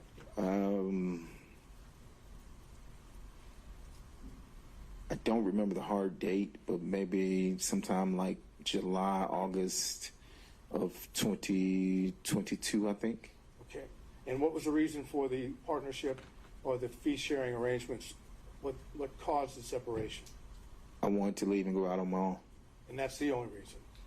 I wanted to leave and go out on my own, yes. I understand, but that was the only reason. There wasn't any suggestions or allegations of any form of misconduct on either part, either on your part or Mr. Wade's part, correct? Misconduct of what?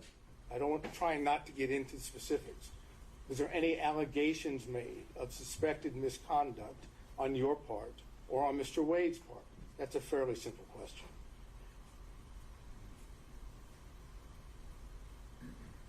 Did he accuse you of doing anything? Did you accuse him of doing anything? Without getting into what it is, were there any accusations made by you or him against each other? We had a disagreement, yes. And had that disagreement have anything to do with Miss Willis? Oh, no. Okay. Did it have anything to do with your conduct? No. Did it have anything to do with his conduct? Hold on, wait. So we had a disagreement. Whether the disagreement was, we disagreed, and so we dissolved. I left the firm. Right. And was the disagreement having anything to do with alleged or supposed misconduct by either one of you? If you define misconduct, I'm telling you we had a disagreement and we. Just tell me what the disagreement was then. The disagreement is mine to know. I mean, I don't see the relevance of the disagreement that I had. It had nothing to do with this Trump case or any other case. I'm simply getting a question asked, what was the disagreement? It's not privileged, correct? No, that is privileged. Oh, it is privileged. Why is that privileged? Because it's privileged. I can tell the court in camera, but it was privileged. Ask a few questions further to see if this is actually something that does fall within that privilege. We can take it from there. Did it have anything to do with you representing Mr. Wade in any capacity? Excuse me. It would fall in that line, yes. But your testimony is that it has nothing to do with your representation of Mr. Wade in connection with Miss Willis. As it a connection to Miss Willis, that's correct. It's connected to the matter for which you were hired by Mr. Wade? I wasn't hired by Mr. Wade. I thought you were the attorney representing him in the divorce. Oh, I apologize. I thought you were saying something else. Oh, yes. So will it apply as to whether I was hired during the divorce? Yes, that's correct. I'm not sure what this correct means under that. We kind of got lost on it. Re-ask the question. It did not relate to your representation. It did relate to my representation. In the marriage case. It does. And this was whose decision was it? At that point, did you stop representing Mr. Wade? It wasn't at that point, no. Was it before that? No, it was after that. Okay. And how much longer did you represent Mr. Wade in the divorce action? I'll have to see the divorce proceeding to see Mr. Wade. I represented Mr. Wade for a time after that. He represented me in a construction case for a time after that. And I will have to look at the filings. I ended up hiring new counsel for my construction case. He ended up, but it wasn't right at that moment. It wasn't in a matter of weeks. It was, I don't know. Continued representing him in connection with the divorce case after you had the separation that you've made reference to. And he continued to, yes, and he continued to represent me on a construction case. But the separation, at least in part, if I heard you correctly, and please tell me if I'm wrong, had something to do with your representation of him in the divorce case. That is correct. Okay. Now, Mr. Wade has testified that he did not have a relationship, a personal relationship, a romantic relationship with Ms. Willis until sometime early 2022. Okay? I'm leaving that as the premise for what I'm about to ask you. Do you possess information that counters that, that's inconsistent with that? Any information Mr. Bradley has would be privileged, Your Honor. Okay, Mr. Sato, I think we've... Would such information be privileged in your mind? I think this has already been asked during Ms. Merchant's direct, so we're covering the same ground. So I'll sustain that. So I can't get an answer to whether he possesses information which is inconsistent without getting into the information itself. I think the issue would be that we've already gotten an answer on that, and now we're asking the same question again. Ms. Merchant asked him variation of that, and he already answered. I think the variation, Your Honor, is referencing whether or not he had what would be personal information, independent source information. Mine is not so limited. Mine is, I'm asking him point blank whether or not he has information from whatever source, including Mr. Wade, that is inconsistent with Mr. Wade's testimony. Because if it includes Mr. Wade, it is privileged communication. So therefore, the answer is it's privileged. If it excluded Mr. Wade, that would be a different appropriate question. Okay. And I just want to say, the answer is either it came from privileged information or it's hearsay. That's it. He's already testified that he has no personal knowledge. Unless it's for impeachment at this point. But Mr. Sato, I think that might be too fine a distinction for me to see the need for the question. I think I'm failing to see the difference. Well, I'm not asking respectfully, I'm not asking you to see the difference. I'm asking whether I can ask that question and elicit a response which doesn't elicit the actual communications, which is what I'm attempting to do. And if Your Honor says I can't, then I'm finished. And I think that this was another aspect of what came up before, which is, in my mind, even confirming the existence of the information goes into privileged communications, whether he does or does not possess information. If it came from that relationship, that's part of the privilege as well. So if I make that clear, then so you're sustaining what the objection would be. That's right. It'd be sustained on privilege. And of course, all the questions that we're talking about as far as the foundation about when things are said and what is said, you're going to go into, if I understood correctly, ex parte in camera with the two exhibits we talked about. That's right. My intent would be to make a record of the knowledge of when it was obtained and the extent of it and the different sources, and that'll be sealed. And what was actually said? That's right.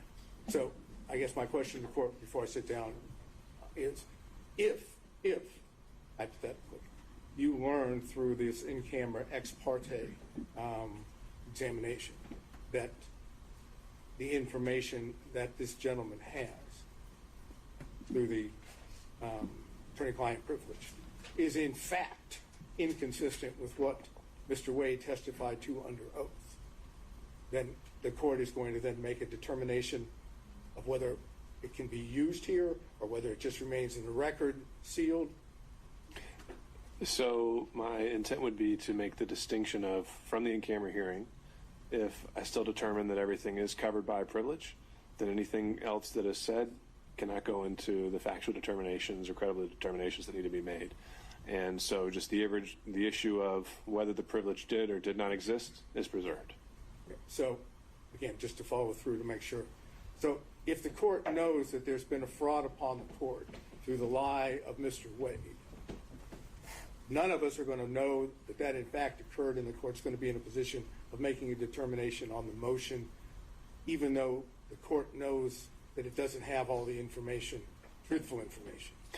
I'll take a closer look at the case law you provided to see if that is actually a variation of the crime fraud exception, and I'll apply the crime fraud exception as I see it. Right. And again, I'm not suggesting it is a variation. It is totally separate from crime fraud. It has nothing to do with using the legal advice of the attorney in order to commit a crime.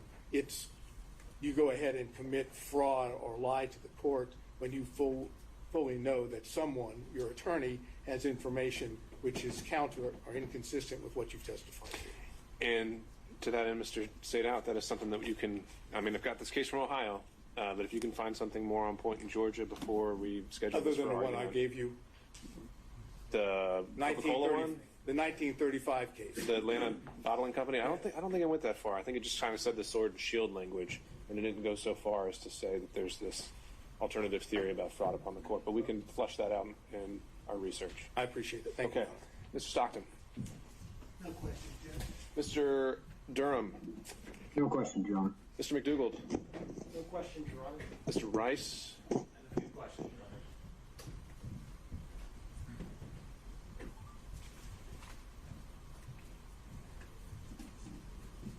Your Honor.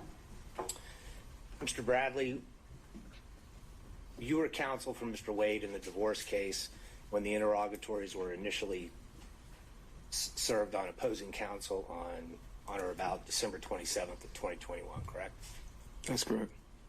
And you were also counsel for him when the amended interrogatories were served on May 30th of 2023, correct? That's incorrect. So you ceased representing him sometime before May 30th of 2023. That's correct. At any point during the divorce proceedings, was a pleading filed with the court or a paper served on opposing counsel that purported to have your signature that you were not the one that signed or authorized your signature on it? Say that again? Did anyone sign your signature without your authorization on any pleading or any other paperwork served on opposing counsel in the divorce proceeding? I don't think so. If you have the documents, I can authenticate my signature. And you have testified that you also practice criminal law and divorce law and perhaps other types of law as well? That's correct. And are you aware that OCG 16-6-19 defines adultery as a misdemeanor crime in the state of Georgia? If you say so, yes, sir. Go ahead. Okay. Judge, I would ask the court to take judicial notice of that. For what relevance? Judge, I think it does go directly to the crime fraud exception. Because if Mr. Wade was providing information to him, to his counsel about his intent to either commit adultery or that he was committing adultery, then that would be a misdemeanor crime. It would implicate the crime fraud exception. And additionally, as we know from yesterday's evidence, let me pause you there.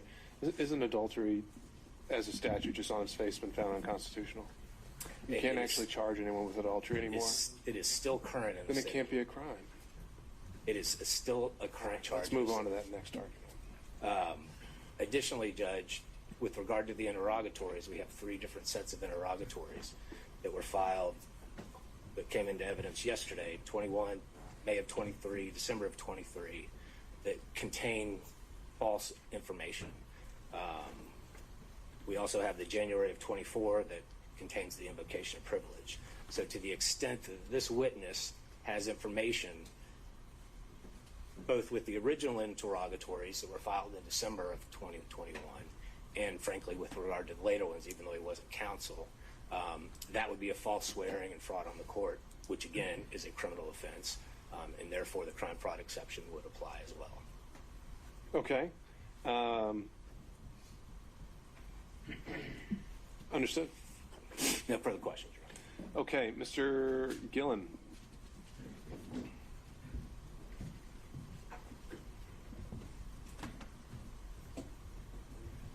Good afternoon, Ms. Bradley. Good afternoon. Been a long day.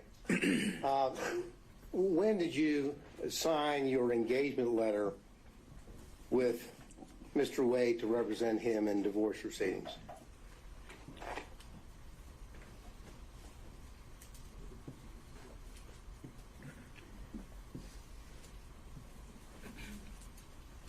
It would have to be 2017, 2018.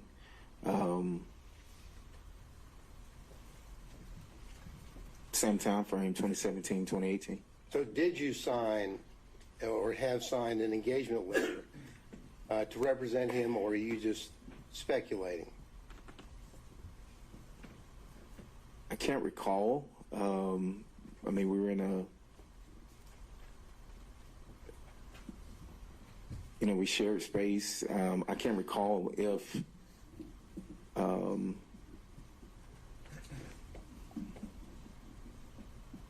there was a contract or if there is a contract. I think there is a contract, but right now it would be speculation. Right now, sitting here, you do not know whether or not you had a signed engagement letter with Mr. Wade discussing the parameters of your legal representation of him. Isn't that correct?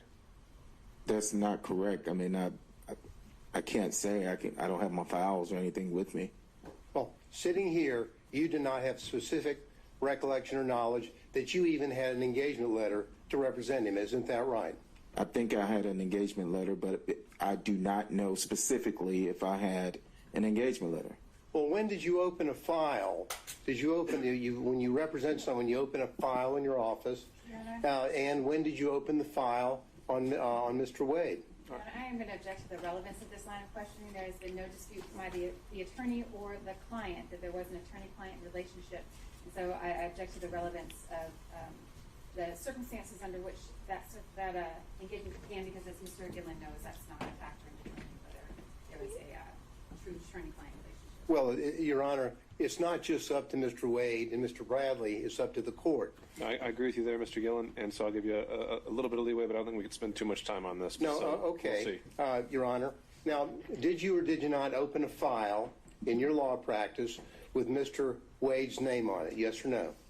Yes, I had a file with Mr. Wade's name on it. When did you open that file? I'm assuming 2017, 2018. I can't tell you the exact date. I've said that 3 or 4 times. Well, let's approach it from another angle. When is the first invoice that you sent to Mr. Wade for your legal representation? I didn't send him an invoice in that capacity. So what we have here is you're not knowing whether you even have an engagement letter. You don't know whether you actually even billed him, correct? I represented Mr. Wade. I signed the documents that we filed. I filed the documents. There's depositions that I had with the divorce attorney that was representing his wife. I'm sorry, sir, that's not my question. Okay. My question is, did you bill him in your capacity as the lawyer that you're telling him? I don't recall.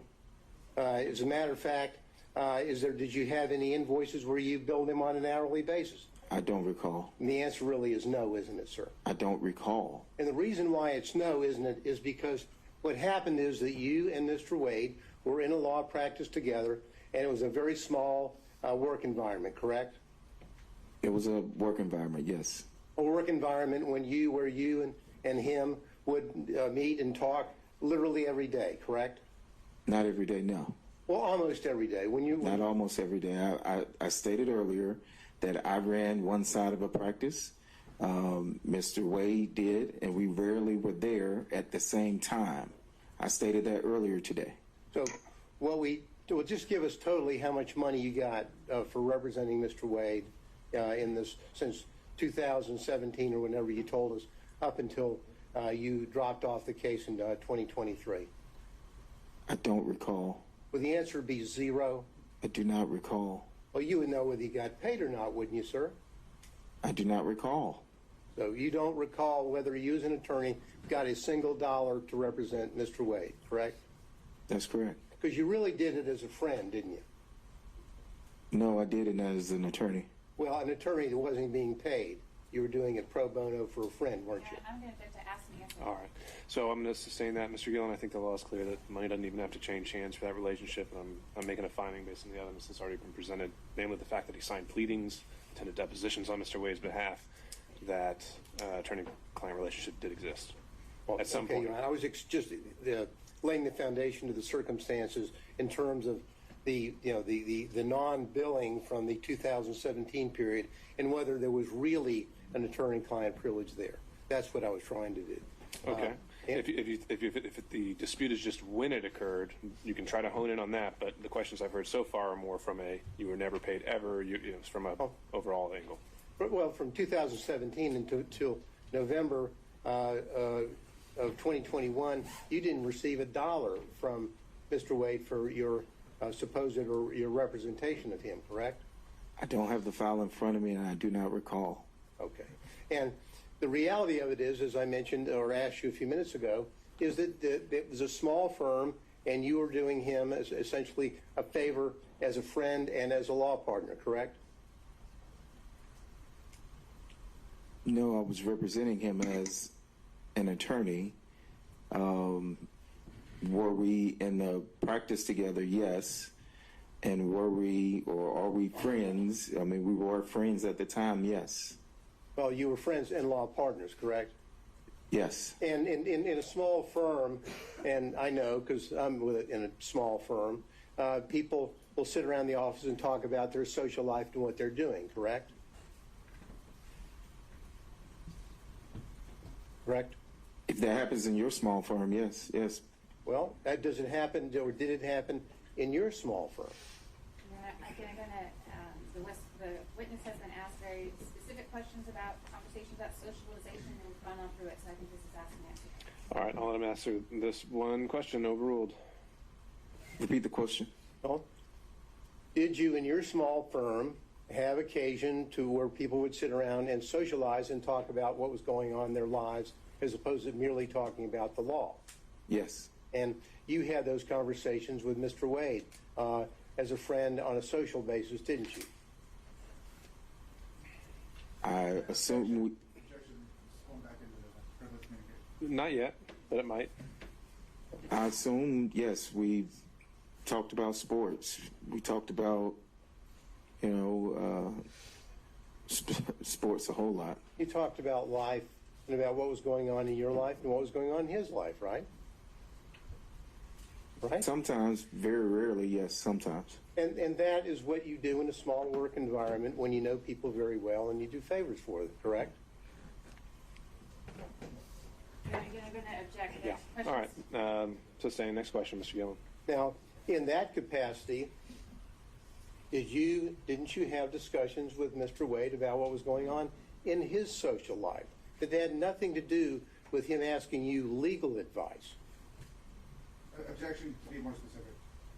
I think he's just asked whether he socializes outside of legal advice. So I think he can answer that question. I did answer the question. I said we talked about sports a lot. And I'm asking, sports is one thing. The social life, did you talk about each other's social life, like Mr. Wade, and who he was dating? All right. So that'll be sustained on privilege. Your Honor, just for the record, I would state that my objection would be that the privilege only protects communications in furtherance of seeking out illegal advice, not talking about something that might be personal or confidential. And that's the distinction that I would draw. I think that's an accurate legal point. However, I think the witness has already been questioned and testified on this point. Thank you. Next question. Now, you got into the fact that you were the initial attorney on the divorce case, correct? That is correct. Now, did you and Mr. Wade, without getting into discussions, did you and Mr. Wade together prepare his responses to the interrogatories which were filed initially in the divorce case? I'm assuming we, Objection, he's asking about interrogatory responses, preparation of the case in the divorce case. I mean, that's all covered under attorney-client law. Mr. Gillen? Well, I don't think it's attorney-client. Did they meet together, and when the interrogatory answers were filed, did he file them, and did he do that in concert with his client? There's nothing privileged there. Did they meet and work together, and that work taking the form of them talking back and forth to each other on the right responses? I'll change it a little bit. Did you review yourself the interrogatory responses given in the divorce case? I did. And whatever knowledge that you had when you were involved in the interrogatory responses, you had the knowledge of all that material or information that you had without getting into the content. You had all of that knowledge and information. I'm sorry, let me get my question out before he objects. And when you filed those interrogatories, you had all the knowledge and information that you had obtained from Mr. Wade from 2017 up until the date the interrogatories were filed, didn't you, sir? Okay, so that's the follow-up question to that is going to be incorporating knowledge learned during communication. So No, I'm not going to have a follow-up question. I just want to know whether is that the case? When he filed the interrogatory forms, he had all of the information that he had discussed with Mr. Wade from 2017 up until the time. That's it. That's my final question. Okay. In which case, without doing that extra assuming link that he based his answers on those communications, it has no relevance. Well, it does in the sense that it shows what knowledge he may have had when he, the attorney, is filing interrogatory responses. That's what it shows. Okay. I'm still not seeing the relevance of his knowledge as the attorney filing the responses, unless you're linking this back to Mr. Wade. It gets back, Your Honor, to whether or not, if you're an attorney and you're filing an interrogatory response, which you have reason to believe, or specific information to know that certain responses are not accurate, then you shouldn't be filing them. And now, so that's where I was going with that. So if he's got a body of knowledge over here that's built up from his communications with Mr. Wade that everyone so dearly doesn't want everyone to know about, in spite of the allegations made against Ms. Merchant, now. Okay. So what if the question was, did you, when you signed your name to the interrogatories, did you commit any knowing fraudulent statement and submitting those to the court at the time? Would there be a problem with that statement or that question? Well, I mean, I think that is a conclusion that others could draw, like the court. I just want to know that he had all that information at the time that he, as the attorney, filed the interrogatories. That's it. We would object. This does fall under attorney-client, and he is making presumptions about when information may have or not have been disseminated to Mr. Bradley in his capacity as attorney. He didn't have to know about anything at the time of, in the middle of, at the end of, or he may never have had that information. There's too much presumption associated with it. The whole matter is covered under privilege. One comment on that, Your Honor. We have spent almost a day talking about trying to block public the dissemination of what Mr. Wade said, either as an attorney or in any capacity, about his relationship with Ms. Willis prior to November the 1st, 2021. And questions about discussions in 2019, all objected to, claiming the privilege. And now to say, well, that doesn't mean that he learned something after. I'm talking about, what did you know at the time the interrogatories were filed? And everything that now they're claiming privilege, well, that's fine. The court will address that in chamber and in due course. What did you know? I'm sorry, Mr. Gillen, I really don't see the distinction. So your question's noted for the record and your objection as well. All right, and I'll follow up with this. Now, you're leaving removing yourself from the case, the divorce case, correct? You withdrew from the divorce case, correct? Correct. Did you do that as a result of your concern about any of the accuracies or representations which had been made by your client in the divorce case? No. Okay, so that's going to cover communications during the relationship? Well, Your Honor, hypothetically, not saying this is the case, hypothetically, if Mr. Bradley, knowing, let's say hypothetically, that he speaking with Mr. Wade, was aware that the intimate or personal relationship, romantic relationship, existed prior to November the 1st, 2021, and started in 2019 or 2020, if he's armed with that information that he's obtained from Mr.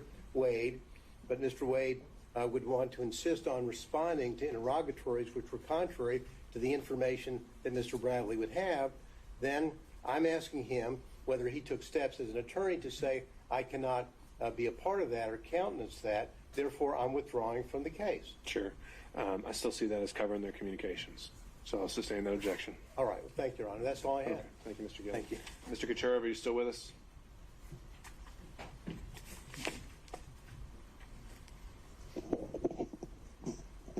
Anyone on behalf of Mr. Floyd still joining us? All right, moving on. Mr. Cromwell.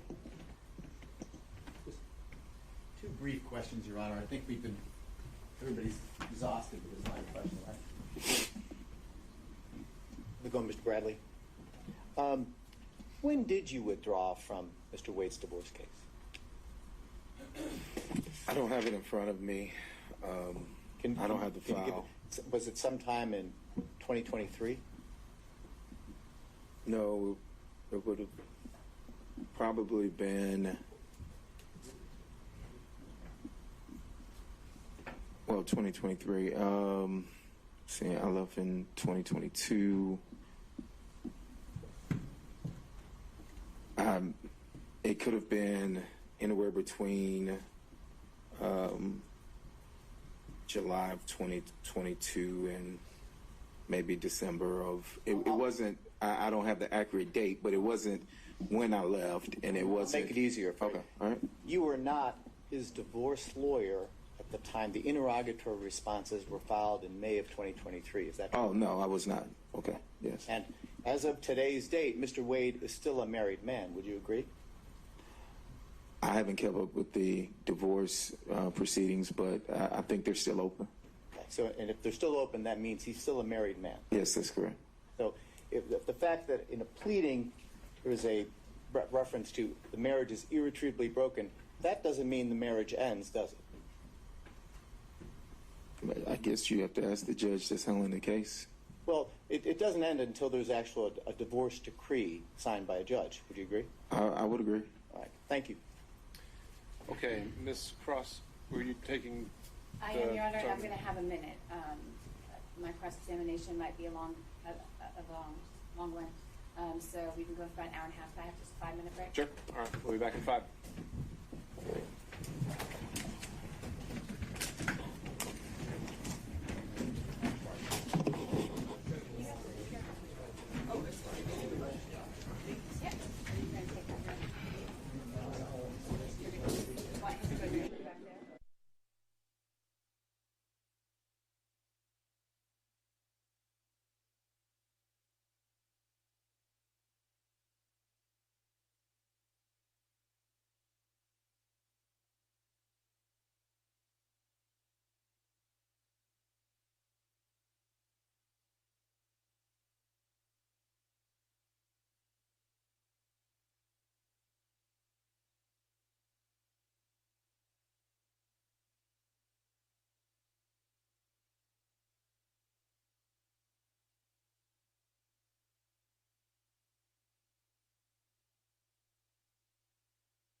Okay, we're back on the record, and maybe we're not.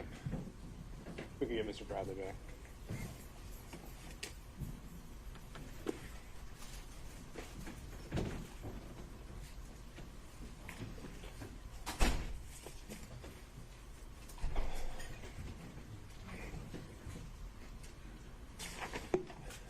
While he's coming out, Ms. Merchant, for planning purposes, based on how Mr. Bradley's testimony was presented, do you anticipate calling any further witnesses?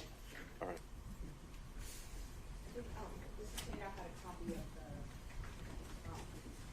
the church speech that I think he was asking us to Right. talk about. We'll handle that with housekeeping at the Yes, end. okay. Okay. Ms. Cross. Thank you, Anna. Mr. Bradley, have you still got the exhibits 23, 24, 25 there in front of you? I do. And 23, that's one of the contracts for, that was your personal LLC, your PC, your personal legal entity, right? For the That is district correct. attorney's office? Yes? Yes, that's correct. Okay.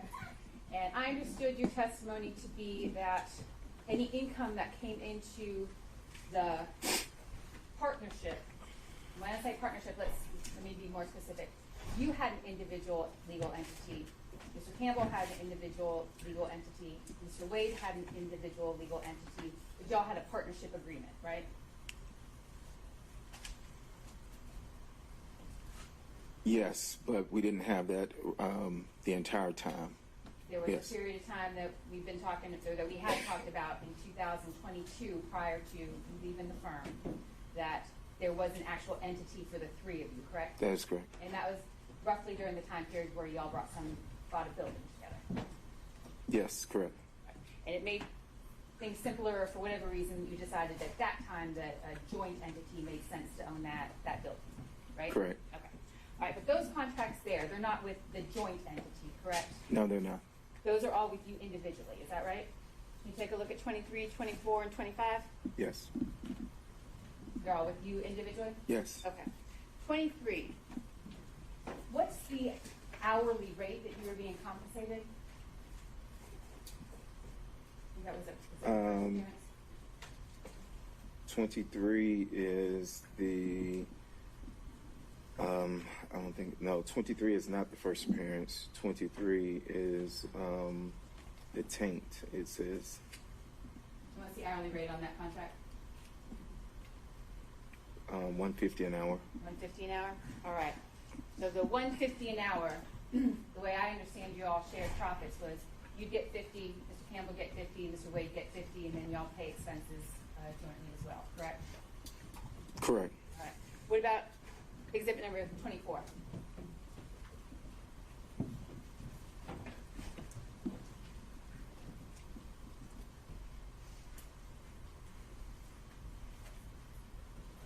It seems to be the same. Same amount? I don't know if it's the same amount. I'm interested in the amount. Can you tell Oh, me the amount? no, the amount was 65 an hour. $65 an hour? Mhm. All right. That's not a particularly high rate for an attorney in the Atlanta metro area, correct? No, it's not. All right. Was that a government rate that you were willing to accept at that time? Yes, that is correct. All right. And so the $60 you're getting for that contract, again, that's split three ways, you, Mr. Wade, and Mr. Campbell, correct? That is correct. So when you were being Minus asked- expenses and stuff like that, but yes. Exactly. That was the income, and then expenses come from that, and then profits, whatever's at the end, correct? Correct. All right. So when you were being asked questions about Mr. Wade, I think the phrasing, and I object to that, I think you might recall the question, Mr. Wade brought you this contract, or Mr. Wade got you this contract. Do you remember those questions? Yes, I do. All right. So we're talking then about a split among the three of you of about $20 a piece, right, for that particular contract? For this one, yes. All right. What about 24? You got 24 there? I'm sorry, 25. You got that in front of you? I do. What's the hourly rate on that one? It's 150. 150 on that one too? All right. And the same sharing went through the business the way you handled that contract as well, right? That's correct. All right. Who is Austin Dabney? He was a probation officer that passed the bar, and we hired him and another individual. The other person didn't stay long. And did Mr. Dabney and the other legal associate that you all had working for you at that time, did they do some work on these first appearance contracts? Yes. And that was a pretty good position for a younger lawyer to be sent to get some courtroom experience, correct? That is correct.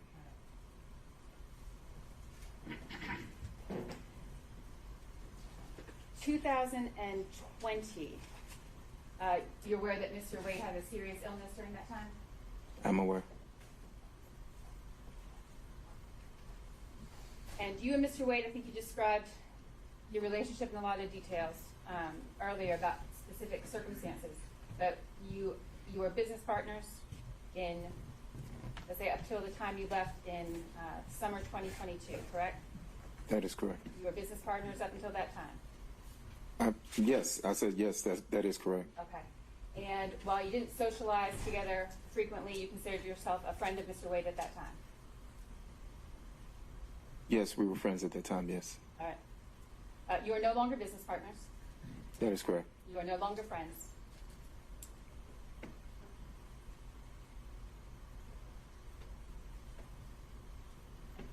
I mean, if he's saying that we're not friends, then yeah. I want to know what you think, Mr. Bradley. Do you consider yourself a friend of Mr. Wade? I would consider. Goes to potential bias. Ms. Cross. Would I consider myself a friend of Mr. Wade? Mm-hmm. I would.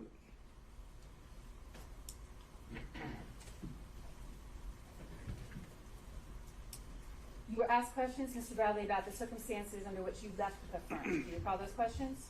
I do. All right. And you left the firm. The firm remained the same as far as other employees, Mr. Wade, Mr. Campbell, as the named partners of the firm. You were the one who left, correct? That is correct. And you termed it as a disagreement. You recall answering questions as though you left due to a disagreement. Yes? Yes. And that disagreement was that there was an allegation of sexual assault by an employee made against you, correct? That is incorrect. There was not an allegation that you sexually assaulted one of the employees in the firm.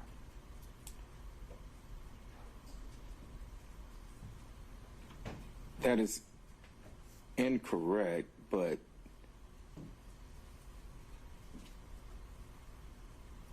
yes. Yes. Yes, there was an allegation that you sexually assaulted a member of the firm, correct? Yes, there was an allegation, yes. And as a result of that allegation, you left. I did. You were no longer business partners with Mr. Wade. That is correct. The firm remained intact, and in fact, the employee involved remained with the firm, correct? I'm not certain of that. They did leave the building, of course, and I don't know. Some of the employees did leave. Mr. Bradley, you in fact paid that employee $20,000, correct? That is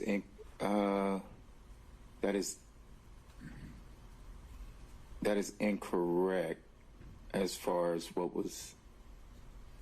No. On or about the time that you left the firm, and on or about the time that the allegation of sexual assault was made against you, did you pay the person who had made the allegation of sexual assault any amount of money?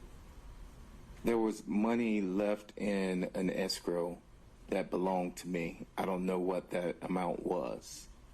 And did that money that was left in the escrow that belonged to you, was that paid to the employee who said that you sexually assaulted her? I never signed any. I never gave any money. I left the money in the escrow account. What happened to that money? I can't. I don't know what happened to it. For what purpose did you leave the money in the escrow account when you left the firm?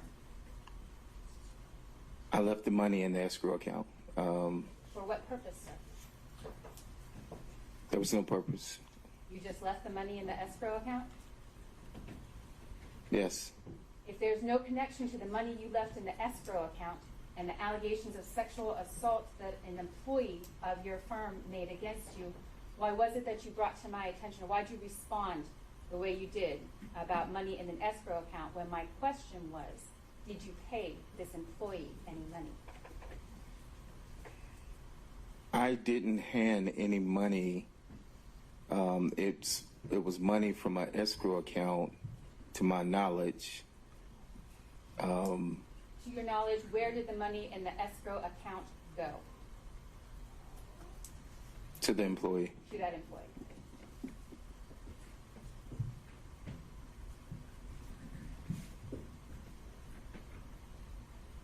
Was there one allegation or one incident of sexual assault with this employee, Mr. Bradley, or was there more than one? It's one incident. There were not two. To my knowledge, there were not two incidents. No. I'm asking for incidents that you have been involved in. Were there two incidents where you sexually assaulted this employee? No, I didn't sexual assault anybody. Was there another occasion where you paid any money as a result of an allegation of sexual assault against you? No. Did you sexually assault any clients of your firm? No. Never. Never. Who's Anna Rodriguez? I don't even know that name. You don't recall a client named Anna Rodriguez? Anna Rodriguez? No, I do not. Never met her? I do not recall the name Anna Rodriguez. Your Honor, I would object to this. I'm not sure what we're trying to do here. So I would object to this kind of question. All right, Ms. Cross.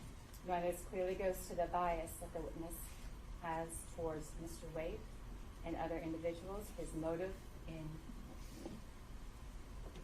involvement. And I believe it's an appropriate avenue to pursue based on exploring his credibility. All right. At some point, though. I'm not It won't. going to go much further. Okay. Judge, if this is allowed to continue in this way, and it does appear a little bit harassing, then is Mr. Bradley going to be excused from his privilege because this is not... That's what I was going to do. Don't do that yet. Mr. Chopra. Sit on it. I think she's already done that. Your Honor, I'm asking in all seriousness, that privilege, although... Based on the answer right now, I think now we've opened up a whole area. What he has just responded to, he previously said was privilege. That doesn't sound like privilege to me. We'll have to address that when we go back through the rundown. So, Ms. Cross. I'm finished. Okay. Mr. Saydown.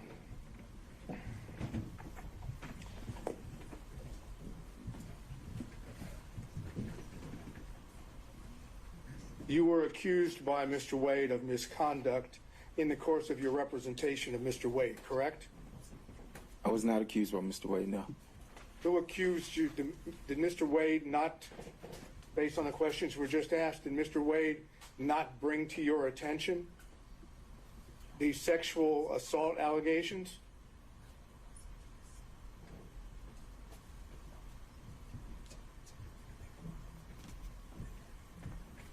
Ask that again, please. Mr. Wade brought to your attention the sexual assault allegations that you've been asked about by the prosecutor, correct? Correct. And at that time that Mr. Wade brought those allegations to your attention, you were still the attorney for Mr. Wade, correct? Correct. And therefore, your conduct as an attorney, and the attorney at that time for Mr. Wade was called into question by Mr. Wade's passing along to you allegations of misconduct, correct? I object to that. I don't think that's factually true. I don't know that that's not. I know that that is not legally true. The attorney-client relationship is of a matter. It is not vitiated by other instances or anything outside that matter. I'm not sure that that's accurate. He was accused by Mr. Wade, his client. Do you mind if I speak? I allowed you to speak. Mr. Saydown. Mr. Wade accused this gentleman of misconduct in the performance of activity while he's an attorney working with Mr. Wade and representing Mr. Wade. Those allegations of misconduct open up the question of whether or not he can defend himself by now discussing his confidential communications with Mr. Wade in connection with the representation as well as the allegations. That's the position of the defense. Understood. So what is the question you're putting? My question I'm going to ask you now is, tell us what Mr. Wade told you about when he began his relationship with Ms. Willis. All right. So where I think we are with this is that Mr. Bradley previously testified that the reason he left the firm was totally and completely covered by privilege. When asked by the state, he went into a factual scenario that, to my mind, I don't see how it relates to privilege at all. And so now I'm left wondering if Mr. Bradley has been properly interpreting privilege this entire time. And I think the only way I can cure that is by having that in-camera conversation with him. May I suspend my redirect for you to have that conversation? I think that makes sense. But is there anything else, though, that you were going to cover other than this issue? No. Okay. Ms. Cross, any reactions? Only to, Your Honor, the premise of Mr. Sadow's question was that Mr. Wade accused Mr. Bradley of the sexual assault. That was not my question, and I don't believe that's factual, though there was an employee who accused Mr. Bradley of sexual assault. Okay.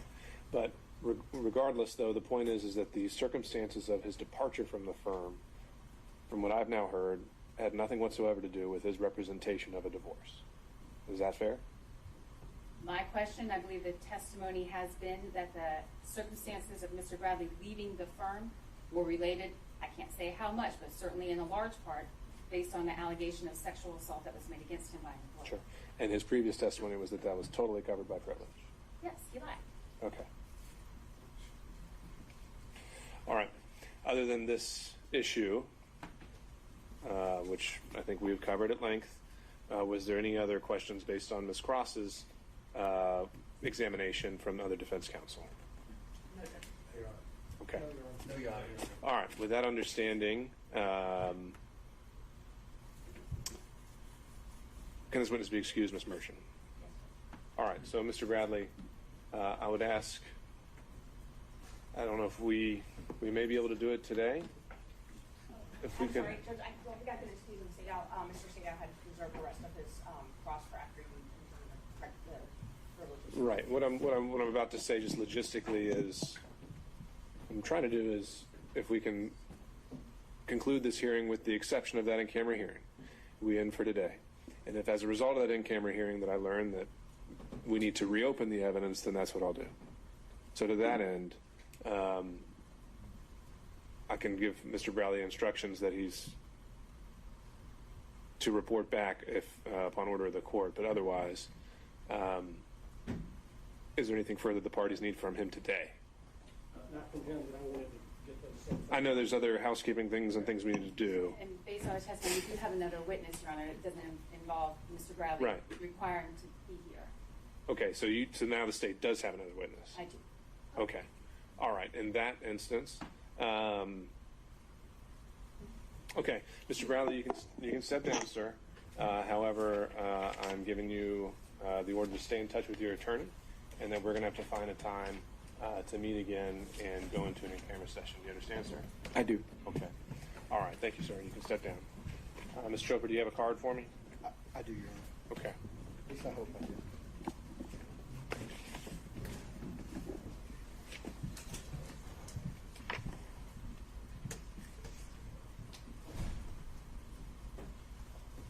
I'm the worst lawyer on earth. I usually just tag bus stations with my You can number. write down your contact information for us? I will. All right. Ms. Merchant, do you have any further witnesses? No, Judge. Okay. Your Honor, on the issue of the Bill Solinsky, 1006, first 611, we're not going to call him. We think the chart, the foundation, the source of the chart is sufficiently in evidence, and we can just use the chart during argument under a 611 demonstrative. Okay. And any objection to this entry as a demonstrative, Ms. Cross? No, Your Honor. Given the parameters we discussed earlier. Okay. Can we go ahead and mark that an exhibit and make it part of the record in advance of argument, since I don't know when we're going to be able to have that scheduled. I think this would be Defense Exhibit 28. But let me go down the order just so we're staying organized. Ms. Merchant does not have any further witness. Excuse me. Ms. Merchant, on behalf of Mr. Roman, has no further evidence. Mr. Sadow? Your Honor, we are in the process, if the court will allow us, to obtain certain phone records like the record kept open for the introduction of those phone records. We have them in draft. I say draft, we have them informally, we do not have certification. And they would deal with, remember I asked Mr. Wade about certain activity down in Hapeville during the time period, and it deals with that specific time period. So we're talking about February to March of 2021 to November 1st of 2020. And is it your intention that you would want to introduce these solely as an exhibit, or you think that this should reopen and bring us back for an entirely new evidentiary day with witnesses? I think that we would want to, if what we believe is there, based on our preliminary research, is there, we'd like to reopen and be able to introduce the records and someone to explain what it means. But that's it. State certainly, I'm sorry, were you finished, Mr. Segal? I believe so. All right. State will certainly have an objection to that. This hearing has been set. We haven't seen the records, so I don't know if I have any objection to what they are. But the day has been set for quite a while. We object to leaving the evidence open for any purpose. Okay. And Mr. Sadon, when did you first go about trying to obtain these records? I know it's also the Delta records. As soon as we got a hearing date and the state's response, so what happened was when the state responded, I think it was February 9th, and admitted to the relationship but put parameters on the timing, I sent some subpoenas out in response to that, so that was February 9th.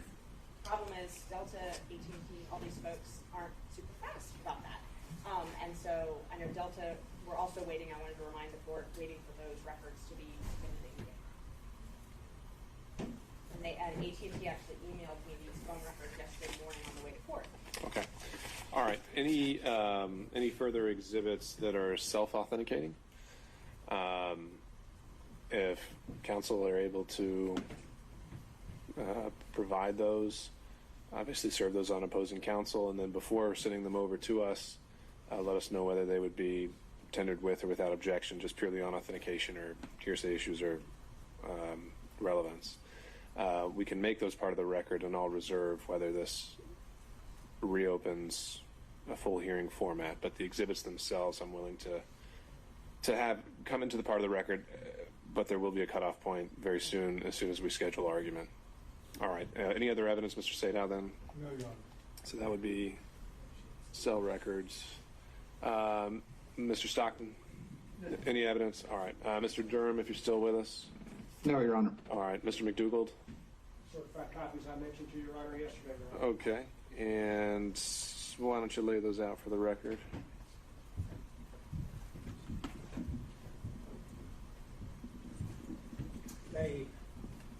They are marked but not yet numbered. I believe our next exhibit would be 29. 28, I just said, was Mr. Gillen's demonstrative, just so I'm keeping it straight. And so I previously provided these to the prosecution. 29 would be a certified copy of County Code Section 2-68. Okay. 30 is a certified copy of County Code Section 2-69. 31 is a certified copy of County Code Section 2-79. 32 is certified copy of County Code Section 10-114. 33 is a certified copy of County Code Section 10-115. 34 is a certified copy of County Code Section 102-464.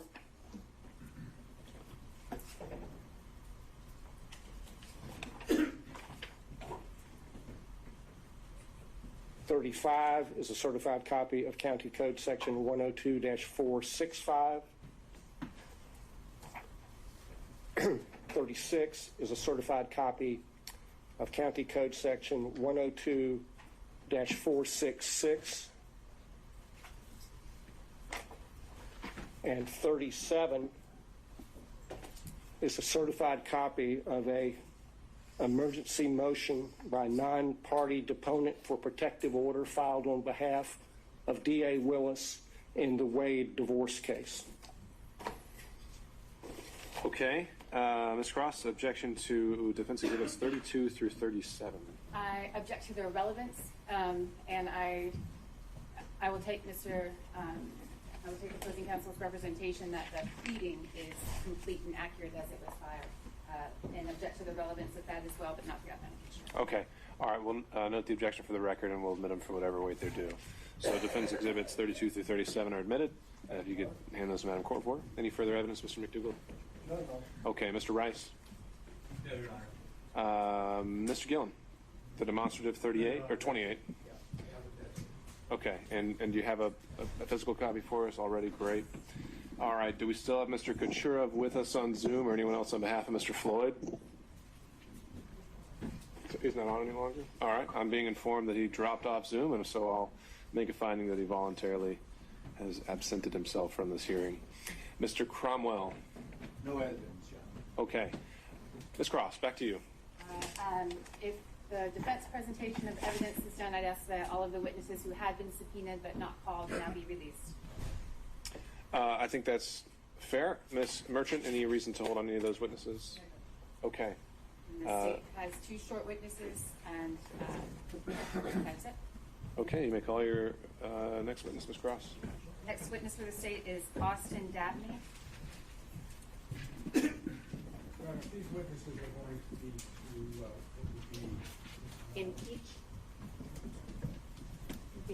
the testimony of Mr. Bradley? on a collateral matter. We'll wait. Okay.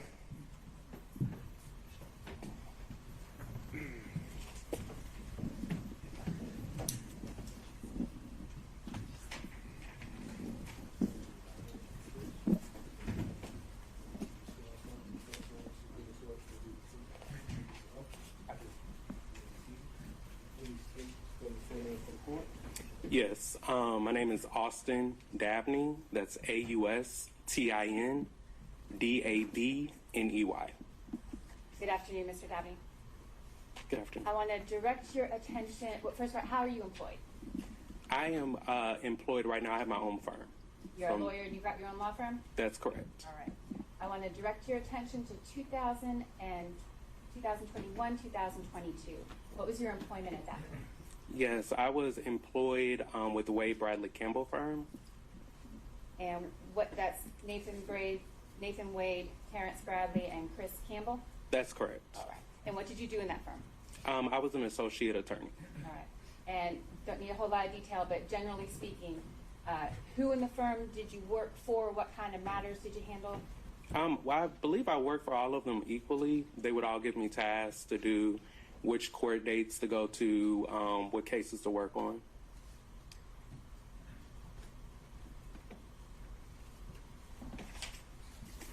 I want to direct now your attention, Mr. Dabney, to a particular instance. Did you have occasion at any time to go to a club with Mr. Bradley? Could you repeat the question? Yeah. Did you have any occasion to go to a club, a nightclub, or a bar situation with Mr. Bradley? Yes, I have. More than one time? More than one time, yes. The time that I'm going to direct your attention to, we spoke about a little earlier today. Do you recall any instance, Mr. Dabney, where Mr. Bradley, where you witnessed Mr. Bradley sexually assaulting him? Your Honor, I object to this Okay. specific instance of Sure. impeachment is improper. All right. How is this not extrinsic evidence of a collateral matter, Ms. Cross? Maybe ask a better question. My question will be if this witness witnessed Mr. Bradley sexually assaulting another employee of the firm. Exactly, but same subject matter. How is that not issue on a collateral matter for impeachment? I think it's not a collateral matter. Your Honor, the witness denied it. I think it is highly relevant. I think that it goes to the witness's credibility and his denial here this afternoon that he committed the assault. There's a witness I will proffer to the court who has firsthand knowledge and witnessed the event. And so I think that's highly relevant to both Mr. Bradley's credibility and to the proceedings that we had for the last 2 days. Still object, Your Honor. Oh, I understand, Mr. attempt to impeach Mr. Bradley, they have to live with whatever answer he gave. They can't have a sub-trial and look at extrinsic evidence of the conduct here. So we would object. Right? 24-608.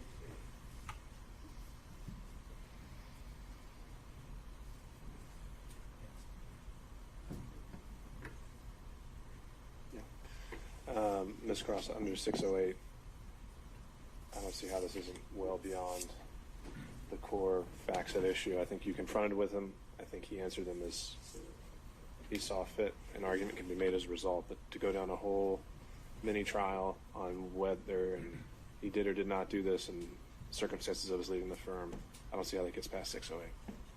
I understand the ruling, Your Honor. Disagree, and just for my objection, I put a proffer on the record, not a detailed one, but that I think you already have.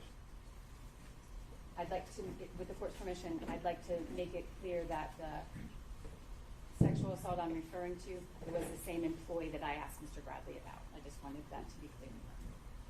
Okay. All right. Understood. Is there anything else that is relevant to this witness? Given the court's ruling, no. All right. Questions from defense counsel?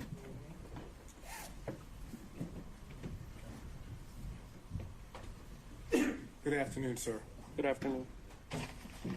When did you start working at the law firm? I believe I started working, to my recollection, in March 2021. Okay. And at that time, do I understand that there was what I would call a three-way partnership or sharing arrangement at the law firm? I'm not aware of any sharing arrangements that they had, but there was the Wade, Bradley, and Campbell law firm. And did you work in the law firm office on a daily basis? I did. And during the time period you were there for the remainder of 2001? That is, you worked from March of 2001 at least to the end of 2001, correct? I didn't even have a bar license in 2001. I'm sorry, 2021. A little late. From March of 2021 to the end of 2021, correct? That's correct. Okay. During the time period that you were working at the law firm, did you see Fani Willis? During my time, could you repeat the question? In that time period between March of 2021 and November 1st of 2021, did you see Miss Willis? I may have recalled one instance where I saw her in passing. And when you saw her, was she at the law firm? That would be correct. And do you know who she went to visit? I do not know. You didn't see her go to Mr. Wade's office? I do not recall. Did you ever talk to Mr. Wade about Fani Willis? Could you repeat your question? Did you ever talk to Mr. Wade about Fani Willis during the time period of March of 2021 to November 1st of 2021? No. Did you know they were dating? No, I did not. Did you see anything did you ever socialize with Mr. Wade? As far as being an employee, yes. Well, I don't know what that means exactly, but did you ever go out to eat with Mr. Wade? On occasion, he would take the office out to lunch. Beyond that, did you ever go to a nightclub or drinking or any of that with him? No, I did not. Okay, so whatever relationship Mr. Wade had with Miss Willis during this time period, you don't have personal knowledge, correct? I do not have any personal knowledge. Okay. Thank you very much for being here. Thank you. Any other questions from defense counsel? Mr. Stockton.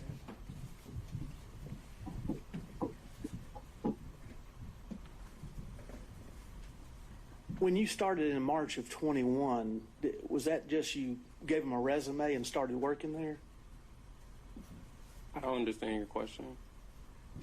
When you started working there, is it a situation where your first day on the job was the first day you may have met him or shortly before you met him? Again, I don't understand what you're asking. Let me back up. Did you know Mr. Wade or any of his partners prior to March of 21? Yes, I did. How did you know them? In a professional capacity. I used to be a community supervision officer with the Georgia Department of Community Supervision. And where would that have been out of? Fulton County? Cobb County. How long did you know Mr. Wade prior to that? I didn't see Mr. Wade in my professional capacity. I thought you were asking about all partners, but if you're only asking about Mr. Wade, if you could please clarify. Okay, so you went to work for Mr. Wade in March of 21, correct? I went to work for the Wade Bradley Campbell firm. Okay. Prior to that, how long did you know Mr. Wade? I did not know Mr. Wade prior to that. At all? At all. No further questions. Any other counsel? All right, seeing and hearing none. Any redirect, Ms. Cross? No, Your Honor, subject to the court's ruling. All right, can this witness be excused? May. All right, thank you, sir. Thank you, Your Honor. Next witness, Ms. Cross. I believe I know the court's ruling, so let me proffer that the next witness the state would call would be Anna Rodriguez. Question, Mr. Bradley, about the sexual assault of Ms. Rodriguez, a client of the firm. He denied knowing her or recognizing her name. I believe Ms. Rodriguez's testimony would be impeaching of Mr. Bradley. I believe it's appropriate, but want to present that before I call her. All right, thank you, Ms. Cross. And so, based on that proffer and the subject matter proffered, I still believe that would fall under 608B as extrinsic evidence of a collateral matter. And so I don't think it's allowed under our rules of evidence. Understanding that, I just make a proffer on the record that Ms. Rodriguez would testify that Mr. Bradley sexually assaulted her. She was a client at the time, and that would be impeaching of his testimony that he denied. All right, understood. Any further evidence or witnesses, Ms. Cross? No, sir. Okay. All right, then at this time, for now, I'll consider the evidence closed, subject to any certified submissions by counsel, and subject to the results of the in-camera hearing. We will coordinate with all counsel to find a date to come back for summation. And to that end, again, using Ms. Merchant as kind of running lead on this, I'd like you to consult on whether that's going to be a collective response on behalf of the defendants. If not, then we're going to have to get into time allotment. And if it's more than a handful of counsel, it'd probably maybe be 10 to 15 minutes per side. And so, Mr. Sadon. When did you say this might happen? We'll follow up by email so we can coordinate with everyone's schedules. I want to make sure we have our same court reporter as well, so that the record is all in one place. And I know we have a lot of schedules to coordinate, but looking at either late next week, as in next Friday, or the following week. And would we at least have the opportunity to get a transcript before we do that? I think that's probably highly unlikely, but we'll see. It's just that would require a rush, and I know again we're at a shortage of court reporters, but I think there are other means you can refer to the evidence with confidence as to what was said. All right. Ms. Merchant. Okay. And like I said, we will. We're gonna follow up with scheduling. Mr. Gillen. The arguments would be on this hearing, And also on the forensic. yeah, any other claims brought in any of the filings regarding forensic misconduct, this whole line of questioning. All right. Any other questions from defense counsel? Anything from the state? Your Honor, we would just ask that we be allowed to submit a brief as it relates to the rulings that you just made as relates to the objections by defense counsel under 607 and 6021, which is the impeachment by contradiction, which in the state's understanding would allow the use of extrinsic evidence to impeach the specific testimony here of Mr. Bradley. So we're just asking for leave to provide a brief and have the court to further consider your ruling. Well, if you still got your witnesses here and you think you've got a better legal argument, I'm willing to hear it. You said 607 and 608. 607 and 621.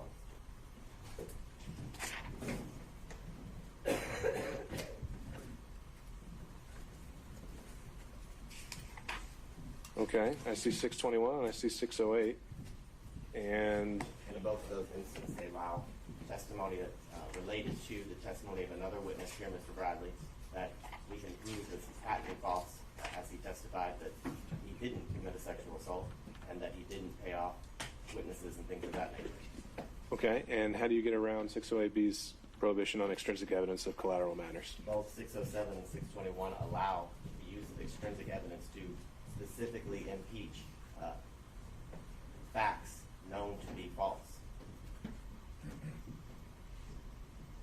if that held true, respectfully, that would mean that any time a witness denied something, you'd be able to, of a matter testified to, you'd be able to impeach with extrinsic evidence, and that's, respectfully, that's not. Well, here's what I'm fine with. Mr. Avati, if you want to submit that brief on purely legal argument, you can, but I don't want to have this as a vehicle to essentially put forth an extended and long-winded proffer of what you expected the evidence to be.